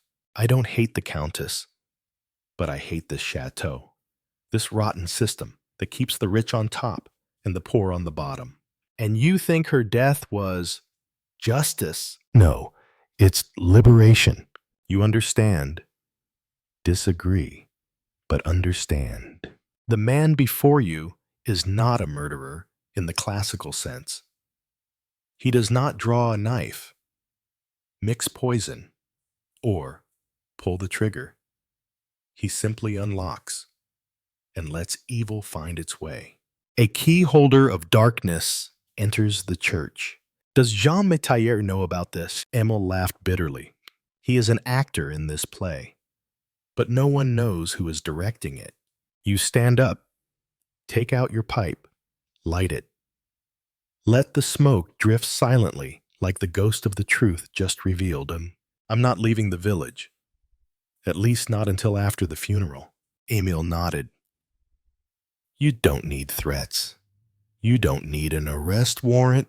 A man who knows he has unlocked death usually doesn't need anyone to lock him up. He does it in his head all his life. As you leave the chateau, it is raining. The first drops fall on your shoulders like penitence. In the distance, Marie Tatin is closing the door of the inn, looking at you, or perhaps at her own past, which she has never forgotten. Chapter 8. The Price of a Lie. The nights of Saint-Fiacre are never quiet, not because of the noise, but because of too many things that no one dares to speak of. You return to the inn, your coat wet from the rain, the mud on your trousers like an indelible stain. Just like this case, Marie Tatin greeted her friend with a worried look, but asked no questions. She set a small glass of wine on the table. Perhaps she knew. Sometimes the best thing a person can do is to be silent, so that someone can sit down with the truth. In your rented room, you hang your shirt on a hanger from your pocket. You take out a piece of paper that still has the crease marks of fake print. You sit down, spread it out on the table, and hold it up to the oil lamp. Each letter is slightly misprinted, uneven, unclean, unprofessional, but intentional. One detail you may have overlooked: the font size. Not the usual newspaper size. The font size used in small press room proofs. You jog your memory. Someone else mentioned a printing press. Not Jean, not the priest. Jean Metier. He had spoken of a cheap photographic process, a friend in Bourges, a proprietary invention to rebuild the Count's fortune. He had boasted of a proof in the Journal de Moulins, but had never shown a sample. It's just, now, you know he has the skill, the motive, the opportunity. Emile was only the one who took the piece of paper, but Jean, maybe he wrote it himself.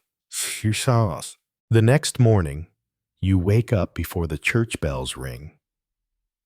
It's still raining. The room is cold as bone. You stop up by the sacristan's grocery store. The only phone in the village. Call Bourges.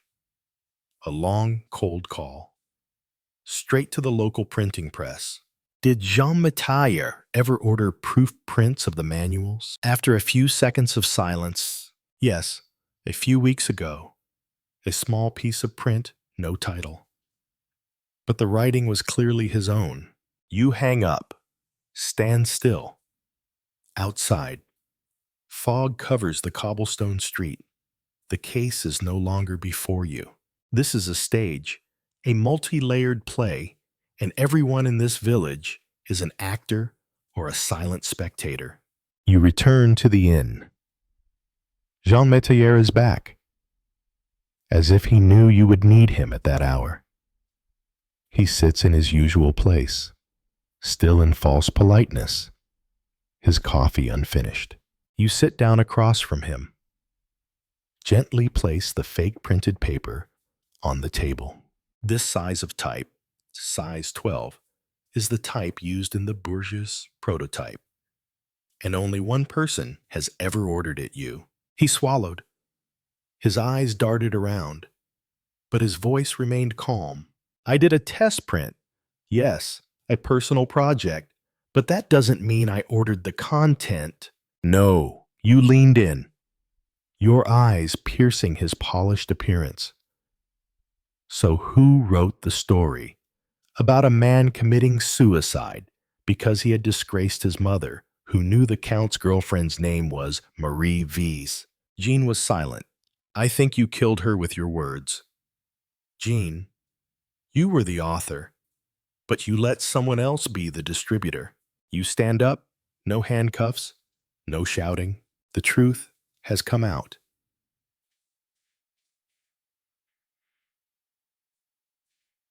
And the truth, in cases like this, does not need a court to decide. It lives in the minds of those who remain, like mold on a damp wall. Au salt. That evening, when you go to the cemetery, the Count's body is already in the chapel. The candle is half burnt, the smoke curling up to the ceiling like a soul that has not yet departed. You stand alone and whispered, her death was not for love, not for God, but for man, who used words like a knife, and the whole village turned away. Chapter 9. Those who live after death, no one asked. No one dared to ask. The death of the Count now hung like a dark cloud over the village. It did not burst, but everyone heard the thunder in their hearts. Marie Tatin whispered to the innkeepers that she died of a weak heart. Jean Métayer still appeared every morning, his shirt brushed and his tie neat, as if he had never laid his hand on a death warrant. Émile Gautier was silent, not leaving his house. The priest still said Mass, but each prayer seemed to be interrupted mid-sentence. And you step over them, as if you were part of that sin too. Not outside, not above, just the only one sane enough to name the darkness. That afternoon, you meet Maurice, the Count's son, at the cemetery. He stands by the unfilled grave, staring at the stone as if reading something that is not engraved on it. "You found it, didn't you?" he asked. Without turning around, you don't answer. Just stand next to him. "I thought I would feel relieved when Mom died. But now?" He paused, taking a drag on his cigarette. "I feel empty." "I didn't kill her?" "No, but I let her die while I was at Moulins, with a woman she never met." You glanced at Maurice. His eyes were no longer the clear blue they once were. There was a pale sadness in the middle of his tired face. "I used to blame her for Jean, but really, she just wanted someone to be there, someone who wouldn't leave." "What about you?" you asked softly. Maurice smiled faintly. "I left while she was still alive. I only returned when she was dead. When you leave the cemetery, something inside you is buried. Not emotion, not sympathy, but it is the belief that a person can be saved by the truth." That night, when the inn was deserted, Marie Tatin brought her friend a cup of coffee. She put it down on the table, sat down beside him, and looked into the distance. "Émile hasn't eaten for 2 days, she whispered. "I know. Are you going to arrest him?" You look into the face of the woman once called the cross-eyed girl. Now, in the light of the oil lamp, she is the only one in this village without a mask. "He doesn't need me to catch him." You reply, "He'll live with that for the rest of his life." Marie nodded, poured her friend some more wine, and herself, for the first time in years. "Are you going back to Paris?" And come back here." You are silent. You know in your heart, Saint-Fiacre is no longer home. It is a deep lake, and you have swum to the bottom, where everything is rotten and there is no light. The next morning, you board the bus out of the village. The wind is still cold. The sky is still gray. But this time, you don't feel the cold. You carry not evidence, but a verdict. No one went to jail, no trial. But sin remained, wandering around the village like a ghost in broad daylight. Soft, persistent, and inescapable. Chapter 10. Not all deaths are final. Paris greets you with fog and honking, familiar as an old habit. But that day, as you step off the train at Lyon Station, you feel like you're carrying something other than luggage, something heavier, colder, and impossible to leave behind at any checkpoint. In your report to Quai d'Orfèvre, you briefly wrote, "Victim, heart attack, weapon a piece of fake news, motive shame, lies, and a need for pity. Assailant unknown. Conclusion, no prosecution. No one left to judge." You close the file. But in your heart, the story is not over. There are cases you solve with reason. There are cases you solve with intuition. But the Saint-Fiacre case is something you have to live with, like a birthmark under your skin. A woman dies because of a lie. A man loves her for her own gain. A son turns his back. A young man prints the words, knowing they will kill. A man holds the key to the lie in place, and an inspector returns to his hometown not to seek justice, but to realize that justice no longer lives in this village. You sit in a cafe near the station, watching the faces pass by the window. Each of them has a secret, but the secret doesn't kill anyone. In Saint-Fiacre, secrets are buried in the church, in the cemetery, in a glass of wine drunk alone, in a handprint placed in the wrong place at the wrong time. Before leaving the shop, you write a few last words in your notebook. Not all deaths are final. Some live on in silence, like a bell that no one hears, but still rings in the head. You close the book, leave the bar, and keep going. Chapter 11.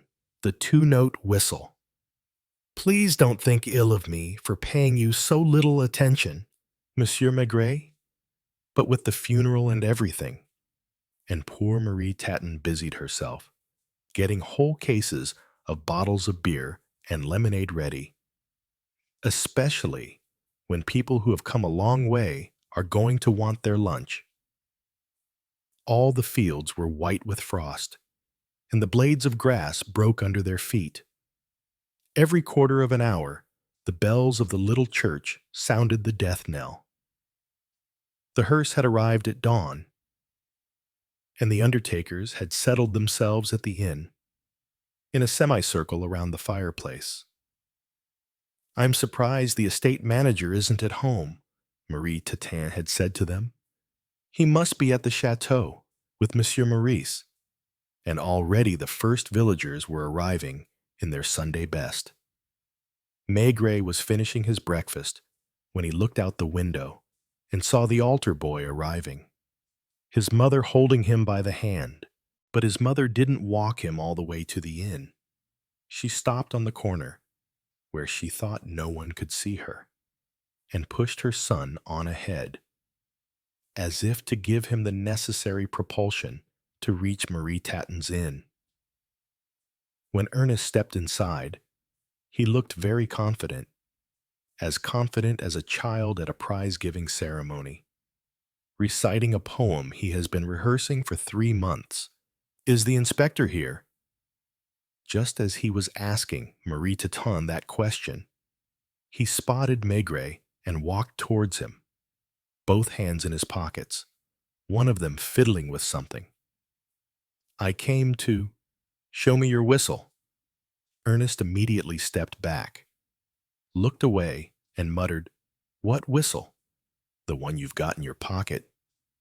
Have you wanted a Boy Scout whistle for a long time?"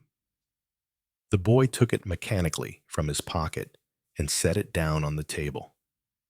"And now, tell me your little story." A suspicious glance, then a faint shrug, because Ernest was already crafty. His eyes clearly said, "Too bad I've got the whistle. I'm going to tell you what I was ordered to say." And he recited, "It's about the missile. I didn't tell you everything the other day because you scared me. But Mum wants me to tell the truth. They came and asked me for the missile just before High Mass. But he was red in the face and suddenly picked the whistle up as if he was afraid of seeing it confiscated because of his lie. And who came to find you? Monsieur Métayer, the secretary at the chateau. Come and sit next to me. Would you like some grenadine?" "Yes, with fizzy water." "A grenadine with sparkling mineral water, please. Marie, and are you happy with your whistle? Make it work." The undertakers turned round at the sound of the whistle. "Your mother bought it for you yesterday afternoon," Isn't that right? How do you know? How much did they give your mother at the bank yesterday? The little boy looked him in the eye. He wasn't blushing anymore. He was quite pale now.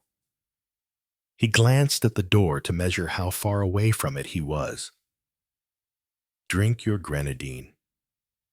So it was Émile Gautier who saw you. He made you repeat your lesson. Yes. He told you to accuse Jean Métayer. Yes. And, after a moment's reflection, what are you going to do to me? Maigret forgot to reply. He was thinking. He was thinking that his role in this matter had consisted solely in supplying the last link, a tiny link that perfectly completed the circle.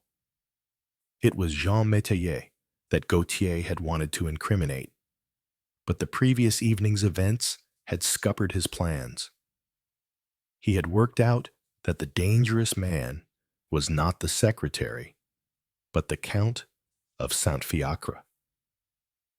If everything had gone according to plan, he would have had to visit the little boy early in the morning to teach him a new lesson. You will say that it was the Count who asked you for the missile. And now, the boy repeated again, "What are you going to do to me?" Maigret didn't have time to reply. The lawyer came downstairs and into the dining room, approached Maigret with his hand outstretched, with a hint of hesitation. "Did you sleep well, Inspector? Excuse me. I want to ask your advice. On behalf of my client, I have the most appalling headache." He sat down, or rather slumped, on the bench. The funeral's fixed for 10 o'clock. He looked at the undertakers, then at the people passing in the road, waiting for the funeral to begin.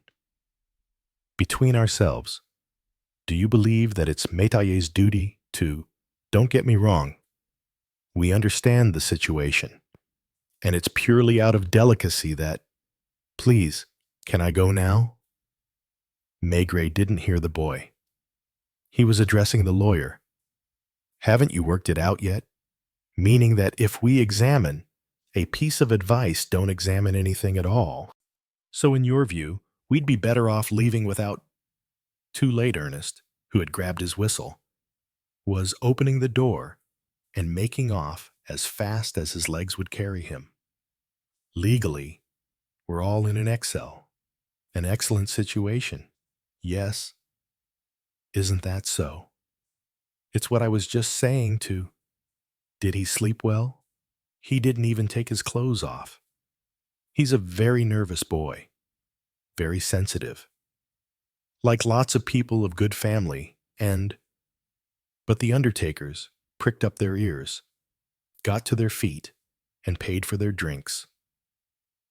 Maigret got up too, unhooked his overcoat with the velvet collar, and wiped his bowler hat with his sleeve. You both have a chance to slip away during the funeral. In that case, I'll have to phone for a taxi. That's right, the priest in his surplice, Ernest, and 2 other altar boys in their black robes. The cross carried by a priest from a neighboring village. Walking quickly because of the cold, and the liturgical chants that they delivered as they ran along the road, the villagers were grouped at the foot of the steps. It was impossible to see inside. At last the door opened, and the coffin appeared, carried by 4 men. Behind them, a tall silhouette, Maurice de Saint-Fiacre, standing very straight, his eyes red. He wasn't wearing black. He was the only one not in mourning. And yet, when his eye drifted across the crowd from the top of the steps, there was a moment's awkwardness. As he came out of the chateau, there was no one beside him, and he followed the coffin all by himself from his vantage point. Maigret noticed the estate manager's house, which had been his. its doors and windows closed. The shutters of the chateau were closed as well. It was only in the kitchen that servants pressed their faces to the windows. A murmur of sacred chants, almost drowned by the sound of footsteps on the gravel. Bells pealing out.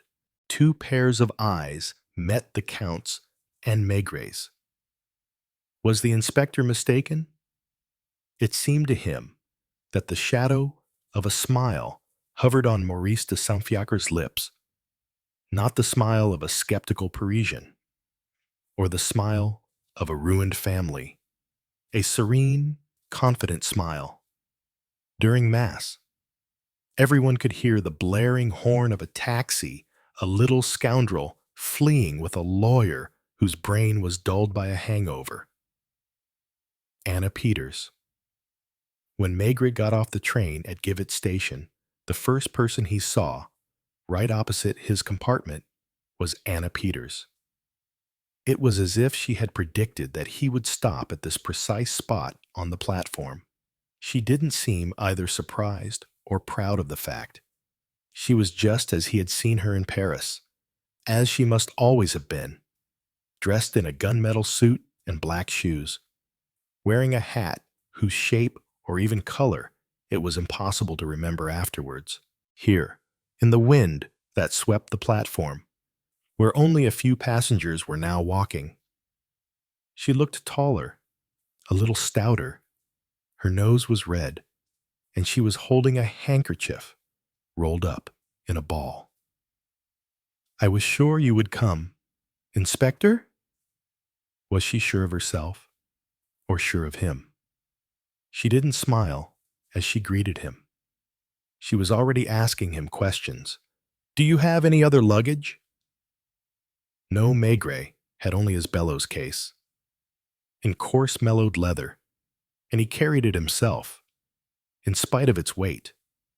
The only people to leave the train were third-class passengers, who had already disappeared.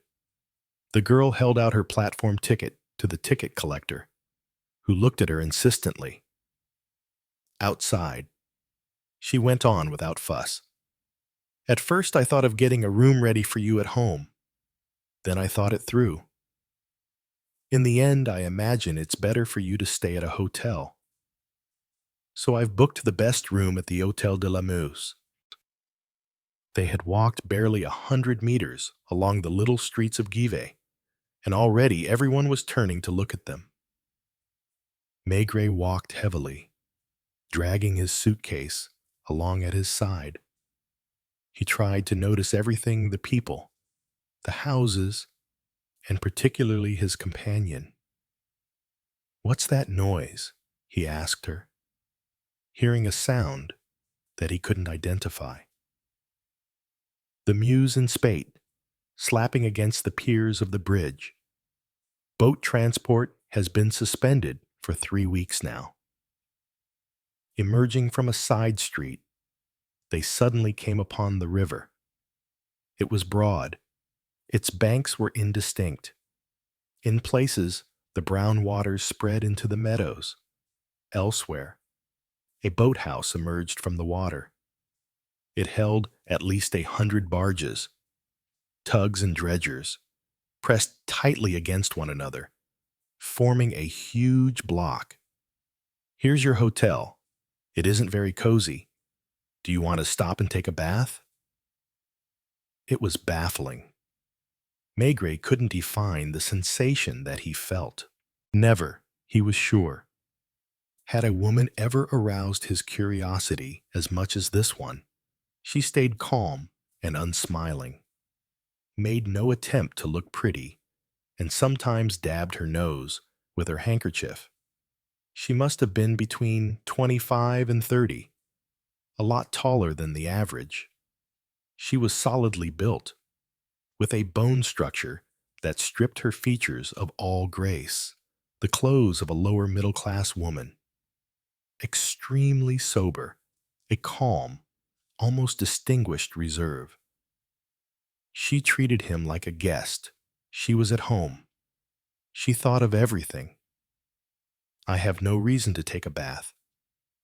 In that case, will you come straight to the house, give your suitcase to the porter. Porter, take this suitcase to room 3. The gentleman will be back shortly. And Maigret thought, as he looked at her from the corner of his eye, I must look like an idiot. For there was nothing of the little boy about him. Even though she wasn't exactly frail, he was twice as wide as she was, and his big overcoat made him look as if he was carved from stone. Aren't you tired? Not at all. In that case, I can already tell you the first few bits of information on the way. She had already given him the first bits of information in Paris one fine day when he got to his office. He had found this strange woman who had been waiting for him for 2 or 3 hours, and whom the office boy had been unable to send away. It's personal, she had announced as he questioned her in front of 2 police inspectors. And once they were alone, she had handed him a letter. Maigret had recognized the handwriting of one of his wife's cousins who lived in Nancy. My dear Maigret, Miss Anna Peters has been recommended to me by my brother-in-law, who has known her for about 10 years. She is a very responsible young woman, who will tell you of her misfortunes herself. Do what you can for her. Do you live in Nancy? No, in Givet. But the letter. I went to Nancy on purpose. Before coming to Paris, I knew my cousin knew someone important in the police force.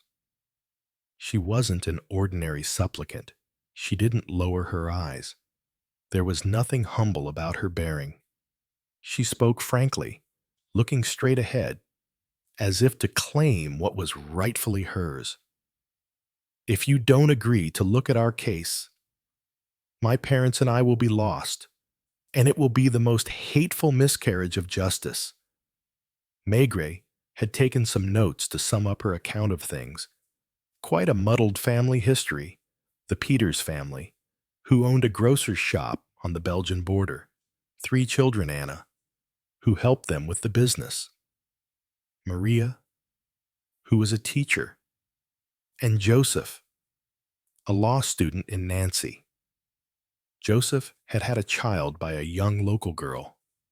The child was 3 years old, but the girl had suddenly disappeared, and the Peters family were accused of killing or kidnapping her. Maigret didn't have to get involved in any of that. A colleague in Nancy was on the case.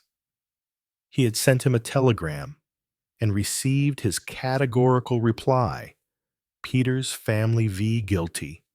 Stop. Arrest imminent. That had made his mind up. He arrived in Givet without a mission, without an official title. And, from the station, he fell under the wing of Anna, whom he never grew tired of observing. The current was violent. The flood formed noisy cascades by each pier of the bridge and dragged whole trees along. The wind, which swept through the Meuse Valley, blew against the direction of the river, lifting the water to unexpected heights and creating real waves. It was 3 in the afternoon. The first hints of night falling. There were gusts of wind in the almost deserted streets. The few passers-by walked quickly, and Anna wasn't the only one blowing her nose. See this alleyway on the left? Anna paused discreetly for a moment, pointing almost imperceptibly at the second house in the side street, a poor-looking, single-story house. There was already a light on, a paraffin lamp, at one window. That's where she lives. Who? Her Germaine Piedboeuf, the girl the one your brother had a child with. If the child is his, it hasn't even been proved. Look. In a doorway, a couple could be seen, a hatless girl, probably a little factory worker, and the back of a man who was hugging her. Is that her? No, because she's disappeared. But she's the same kind of girl. You understand. She made my brother believe. Doesn't the child look like him? She replied crisply. He looks like his mother. Come on, these people are always watching from behind their curtains. Does she have a family? Her father, who is a night watchman at the factory, and her brother Gerard, the little house, and particularly the window lit by the paraffin lamp, were now etched in the inspector's memory. Do you know Givet? I once passed through without stopping. An endless quay, very wide, with mooring posts every 20 meters for the barges, some warehouses, a low building with a flag flying on it, French customs. Our house is further away, near Belgian customs. The water was lapping so furiously that the barges were bumping against one another. Untethered horses were grazing the sparse grass. You see that light? That's where we live. A customs officer watched them passing without a word. In a group of sailors, someone started speaking Flemish. What are they saying? She hesitated to reply and averted her head for the first time. That we'll never know the truth. And she walked more quickly, against the wind, her back bent to offer less resistance to the wind. Now they were outside the town. This was the realm of the river, of boats, of customs, of charterers. Here and there an electric light was lit, in the middle of the wind, on a barge, washing flapping on a line, children playing in the mud. Your colleague came to our house again and told us on behalf of the examining magistrate that we were to place ourselves at the disposal of the forces of law and order. It's the 4th time everything has been searched. Even the water tank. They were almost there. The Flemish house was becoming more clearly visible. It was a building of a considerable size, beside the river, in the place where the boats were most concentrated. There was no other house nearby, the only building in sight. 100 meters away was the Belgian customs house, flanked by a traffic light. If you would care to come in. On the glass panes of the door, there were transparent stickers advertising brass cleaning creams. A bell rang, and from the doorway, they were wrapped in warmth, an indefinable atmosphere, quiet and syrupy, and dominated by smells. But what were the smells? There was a hint of cinnamon and a darker note of ground coffee. There was also a smell of paraffin, but with a whiff of Genever, an electric light bulb, just one. Behind the dark brown painted wooden counter, a white-haired woman in a black blouse was talking in Flemish to a barge woman. The latter was carrying a child in her arms. Please come this way, Inspector. Maigret had had time to see the shelves filled with goods. He had particularly noticed. At the end of the counter, the part that had a zinc top, some bottles tipped with a tin spouts, containing eau de vie. He didn't have time to stop. Another glass door, with a curtain.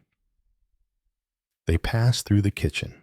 An old man was sitting in a wicker armchair, right against the stove.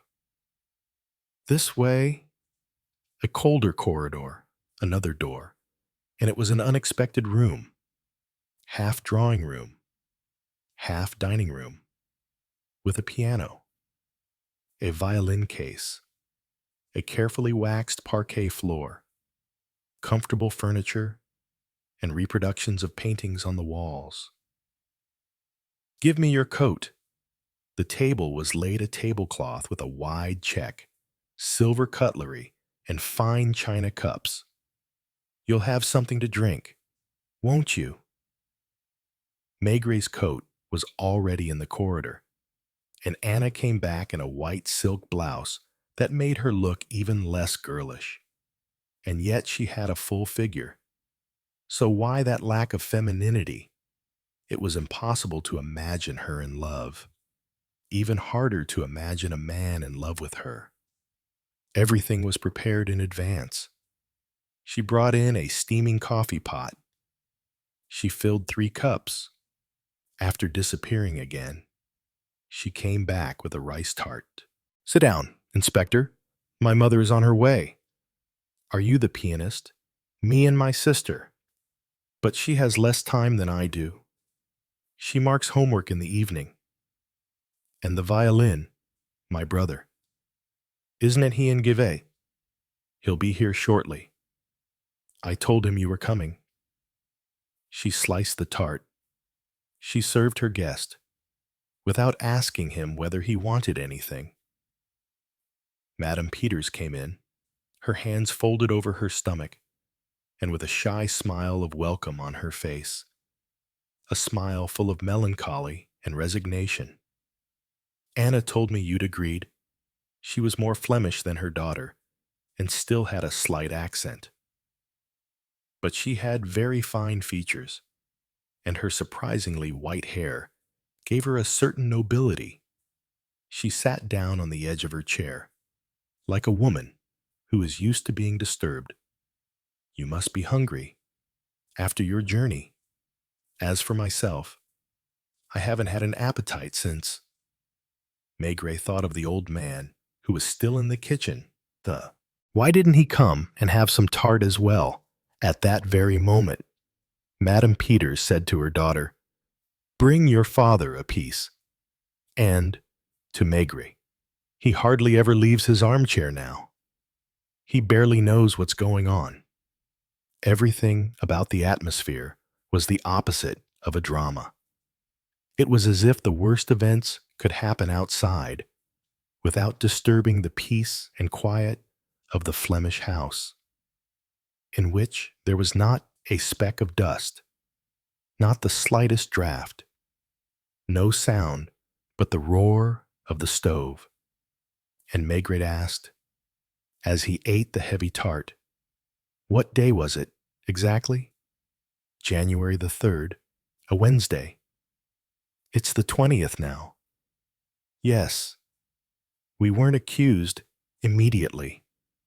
That girl. What did you say her name was? Germaine Piedboeuf. She came at about 8 o'clock in the evening.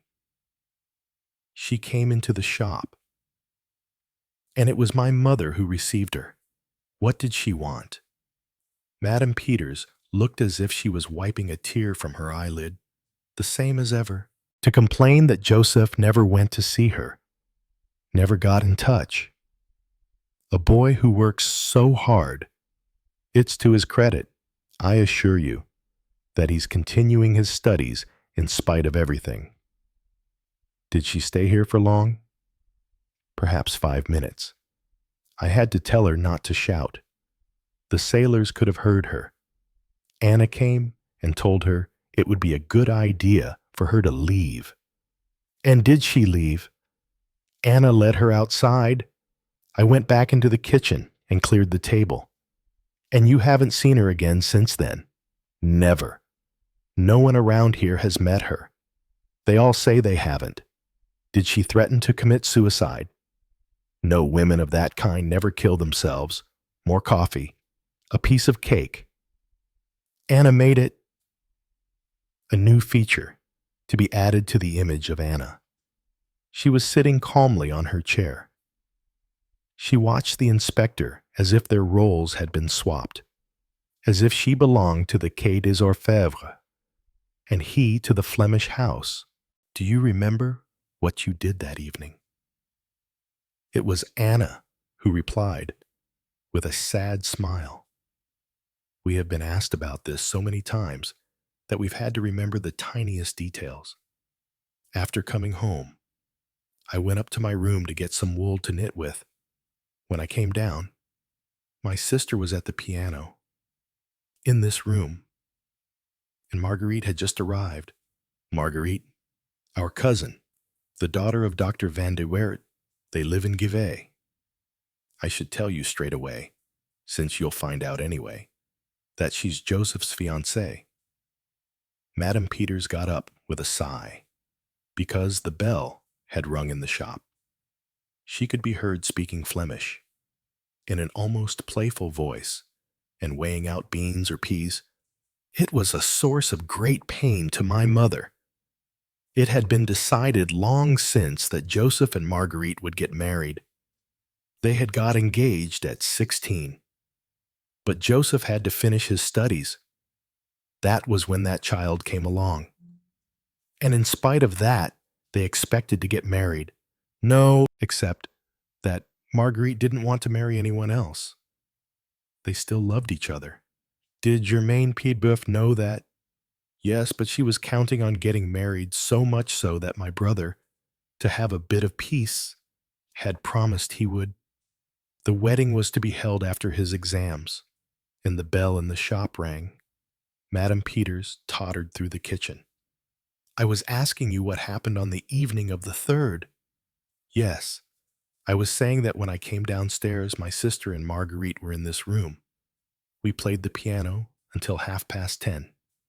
My father had gone to bed at 9, as usual. My sister and I walked Marguerite to the bridge. And you didn't meet anyone. No one. It was cold. We came back. The next day, we didn't suspect a thing. That afternoon, people were saying that Germaine Piedboeuf had disappeared. It was only 2 days later that people thought of accusing us because someone had seen her coming in here. The police chief called us in. Then your colleague from Nancy. Apparently, Monsieur Piedboeuf made a complaint. They searched the house, the cellar, the sheds, everything. They even dug up the garden. Wasn't your brother in Givet on the 3rd? No. He only comes on Saturdays, on his motorbike, rarely on any other weekday. The whole town is against us, because we are Flemish and have some money. A note of pride in her voice, or rather a superior degree of confidence. You can't imagine all the things they made up. Again the bell in the shop rang. Then the sound of a young voice. It's me. Don't disturb yourselves on my account. Hurried footsteps. A very feminine figure swept into the dining room, stopping abruptly in front of Maigret. Oh, excuse me. I didn't know. Inspector Maigret, who's come to help us. My cousin Marguerite. A little gloved hand in Maigret's paw, and a nervous smile. Anna told me you'd accepted. She was very elegant. More elegant than pretty. Her face was framed by blonde, slightly wavy hair. I gather you were playing the piano? Yes. Music is my only love, especially when I'm sad. And she smiled like one of the pretty girls on an advertising calendar. Lips in a pout, a veiled expression, her face leaning slightly forwards. Maria isn't back. No, her train must be late. The fragile chair creaked when Maigret tried to cross his legs. What time did you get here on the 3rd? 8:30, perhaps a little earlier. We eat early. My father had friends for bridge. Was the weather the same as today? It was raining. It rained for a whole week. Was the Meuse already in spate? It was starting to be, but the barriers weren't knocked over until the 5th or the 6th. There were still trains of barges on the water. A piece of cake? Inspector know a cigar? Then, Anna held out a box of Belgian cigars and murmured as if in apology, It isn't contraband. Part of the house is in Belgium and part in France. So your brother, at least, is completely ruled out because he was in Nancy, Anna said stubbornly. Not even that, because of a drunk who claims to have seen him riding his bike along the quay. He said that a fortnight later, as if he could remember. It was Gerard, Germaine Piedboeuf's brother, who found him. There's not much to do around here. So he spends his time looking for witnesses. Just think. They want to bring a civil case and claim 300,000 francs. Where's the child? Madame Peters could be heard hurrying into the shop, where the bell had rung.